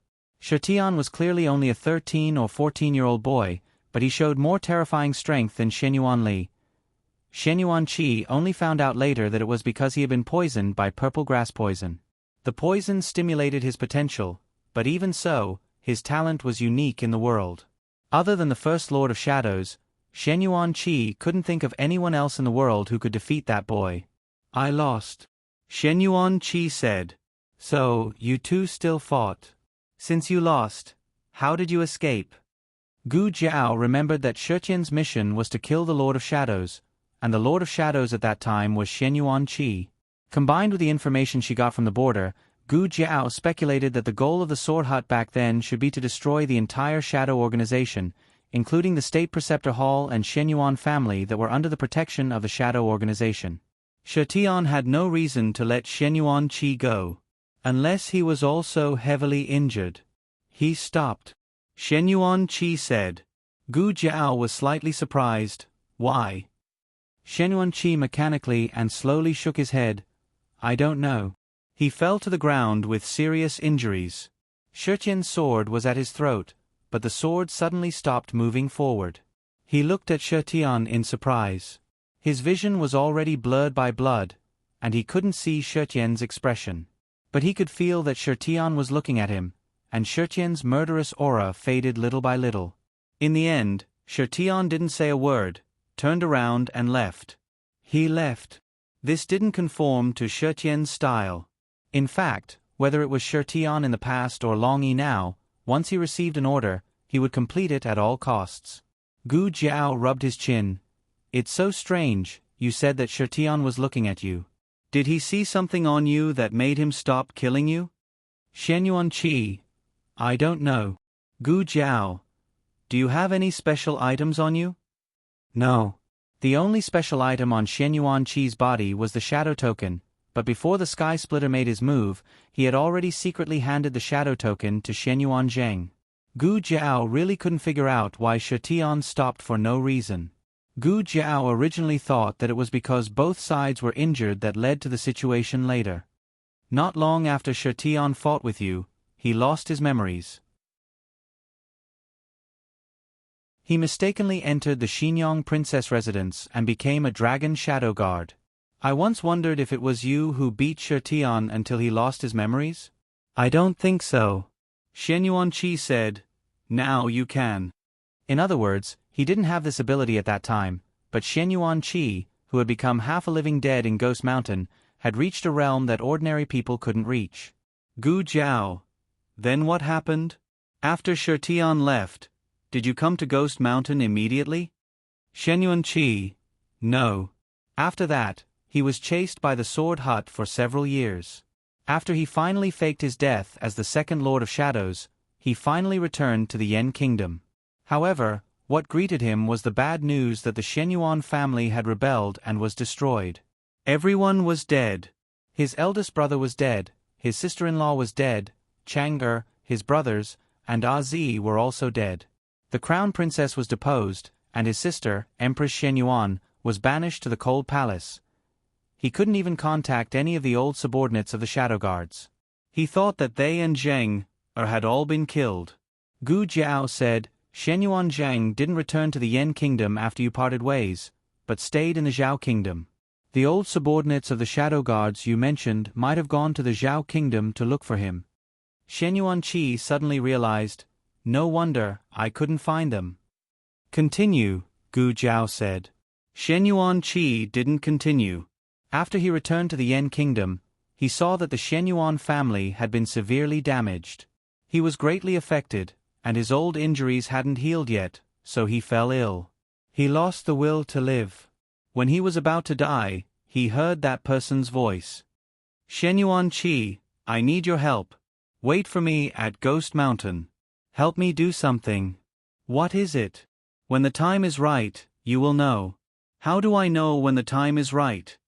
You will know. If the time isn't right, it will be a regret for all of us. At that time, he was having a high fever and was in a daze. He could only see a blurry shadow. If he hadn't found the token beside him on the ground when he woke up completely the next day, he would have thought that he was dreaming the night before. The person who had been missing for many years really reappeared. However, he disappeared again after giving him a task that he didn't have any clue about. Even so, he still pulled himself together and went to Ghost Mountain without hesitation. At first, Ghost Mountain wasn't the burial ground of the Shenyuan army. Instead, it was the place where they threw the corpses. He buried one corpse after another with his bare hands. At first, he thought that this was the task given to him by that person. Gradually, with the invasion of countless Liang and Jin armies and even some bandits, the graveyard was severely damaged. He felt that protecting this graveyard was his task. He looked at the endless graveyard all day long. He didn't know when, but he didn't remember that he was still alive. However, the longer he stayed, the more confused he became. What was his task? His life was coming to an end, but that person still hadn't come. His task still hadn't come. This was a secret between him and that person. He couldn't tell a third person. Therefore, Shenyuan Qi didn't say this part. Gu Jiao saw that he was silent and didn't force him. Everyone had their own secrets. Besides, they had gained a lot tonight. Other than the mystery of Long Yi's amnesia, the rest of the truth had surfaced. Girl, how much longer do we have to wait? Tang Yueshan urged her at the entrance of the cave. Soon. Gu Jiao answered and turned to ask Shenyuan Qi, what did you mean by asking us to wait for an hour? Shenyuan Qi said, after an hour, the passage will open. It will lead directly to the outside of Ghost Mountain. Horses can go. Gu Jiao suddenly understood. I see. If they went directly out of Ghost Mountain, they could perfectly avoid the Jin army in the forest. It was indeed the best choice at the moment. Besides, horses could also go. With the speed of the Black Wind King, she could reach Chuyang faster. Gu Jiao paused and asked him, are you coming with us? Or do you want to stay in Ghost Mountain and wait for that person? Shenyuan Qi didn't answer. Gu Jiao understood his choice. He lived for more than 10 years in the latter half of his life to wait for that person. He wouldn't leave easily. Gu Jiao said, take care. Girl, my knife holder is broken. Tang Yueshan walked over and handed the 2 halves of the leather knife holder to Gu Jiao. How did it break? Gu Jiao asked. Tang Yueshan's eyes flashed. I don't know. It just suddenly broke. He would never admit that he wanted to ride the Black Wind King secretly, but it was bitten by the Black Wind King. Gu Jiao took the knife holder over. She had a needle and thread in her first aid kit, but it was inconvenient for her to move with a child in her arms. She knocked the purse away and the small notebook in the purse fell out. Shenyuan Qi went to help her pick it up. He didn't mean to peek, but the small notebook was open. He inadvertently caught a glimpse of a few lines of words. I hate writing about policy in the month since I came to the Yen Kingdom. The runner-up of the archery competition will get 1,000 taels of gold. The monarch is so generous. I will work hard to get the second place. I really want to beat Muchuan to death. Put Han Yi in a sack. Give me the mysterious energy. These little notes after coming to the Yen Kingdom were all written in the language of the Yen Kingdom. Shenyuan Qi paused in picking up the small notebook. Gu Jiao only thought that he was stuck in the armor and couldn't bend down. She didn't take it to heart. I'll do it myself. Gu Jiao picked up the small notebook and put it back in the purse. Then she sewed Tang Yueshan's knife holder stitch by stitch. Here. Tang Yueshan looked at the knife holder in his palm and the corner of his mouth twitched. Girl, did you sew it wrong? Gu Jiao. Oh. Yao taught her to sew the thread inside, but she hadn't done it for a long time after coming to the Yen Kingdom, so she forgot. Just use it. If you don't want to use it, just throw it away. It was impossible for her to sew it again. Tang Yueshan took the knife holder with a dark face. Gu Jiao stood up and said to Shenyuan Qi, it's almost time, right? We should go. She then walked into the cave and asked, where's the passage? Tang Yueshan caught up and asked in a low voice, that Ghost King, won't he go with us? Gu Jiao came to the Black Wind King and patted his horse's back. She answered, he wants to stay in the Ghost Mountain. As soon as she finished speaking, Gu Jiao felt a terrible murderous aura coming from behind. She couldn't avoid it, or the Black Wind King would be hurt. She frowned and looked at the silver spear standing beside her. She grabbed it and blocked the opponent's attack. Shenyuan Qi. Gu Jiao looked at him in disbelief. Tang Yueshan was also confused. He looked at the two of them and asked, what's going on? Why are you two fighting? Aren't you on the same side? Shenyuan Qi's long sword pressed on Gu Jiao's silver spear. Gu Jiao felt an extremely strong pressure. Her arm began to ache and she couldn't hold it anymore. She took off the cloth bag in her arms and threw it to Tang Yueshan. Catch! Tang Yueshan caught the baby in the swaddling clothes steadily. Gu Jiao added her other hand in time, but she was still trembling under Shen Yuanqi's pressure. Her right knee bent and she almost knelt to Shen Yuanqi. I won't kneel to you. Gu Jiao gritted her teeth and forced herself to pull back her knees that were almost on the ground. Shen Yuanqi put away his sword. In the next second, he attacked Gu Jiao with an even fiercer killing move. Gu Jiao's face was serious. What happened to Shen Yuanqi? Why did he suddenly want to kill me? The latest chapter of this book is not finished yet. For more exciting content, please scan the QR code below to download the app. Novels are updated faster. Millions of novels are free to read. Novels with content that can't be found online are available here. https://www.zhbqg.com/89642-826/10551496. HTML Genius memorized the website's address in 1 second. www.zhbqg.com Bikuj mobile reading website. zhbqg.com. You're tuning in to the Narrate and Escape YouTube channel. Don't forget to subscribe and join us on this journey to catch the most captivating stories.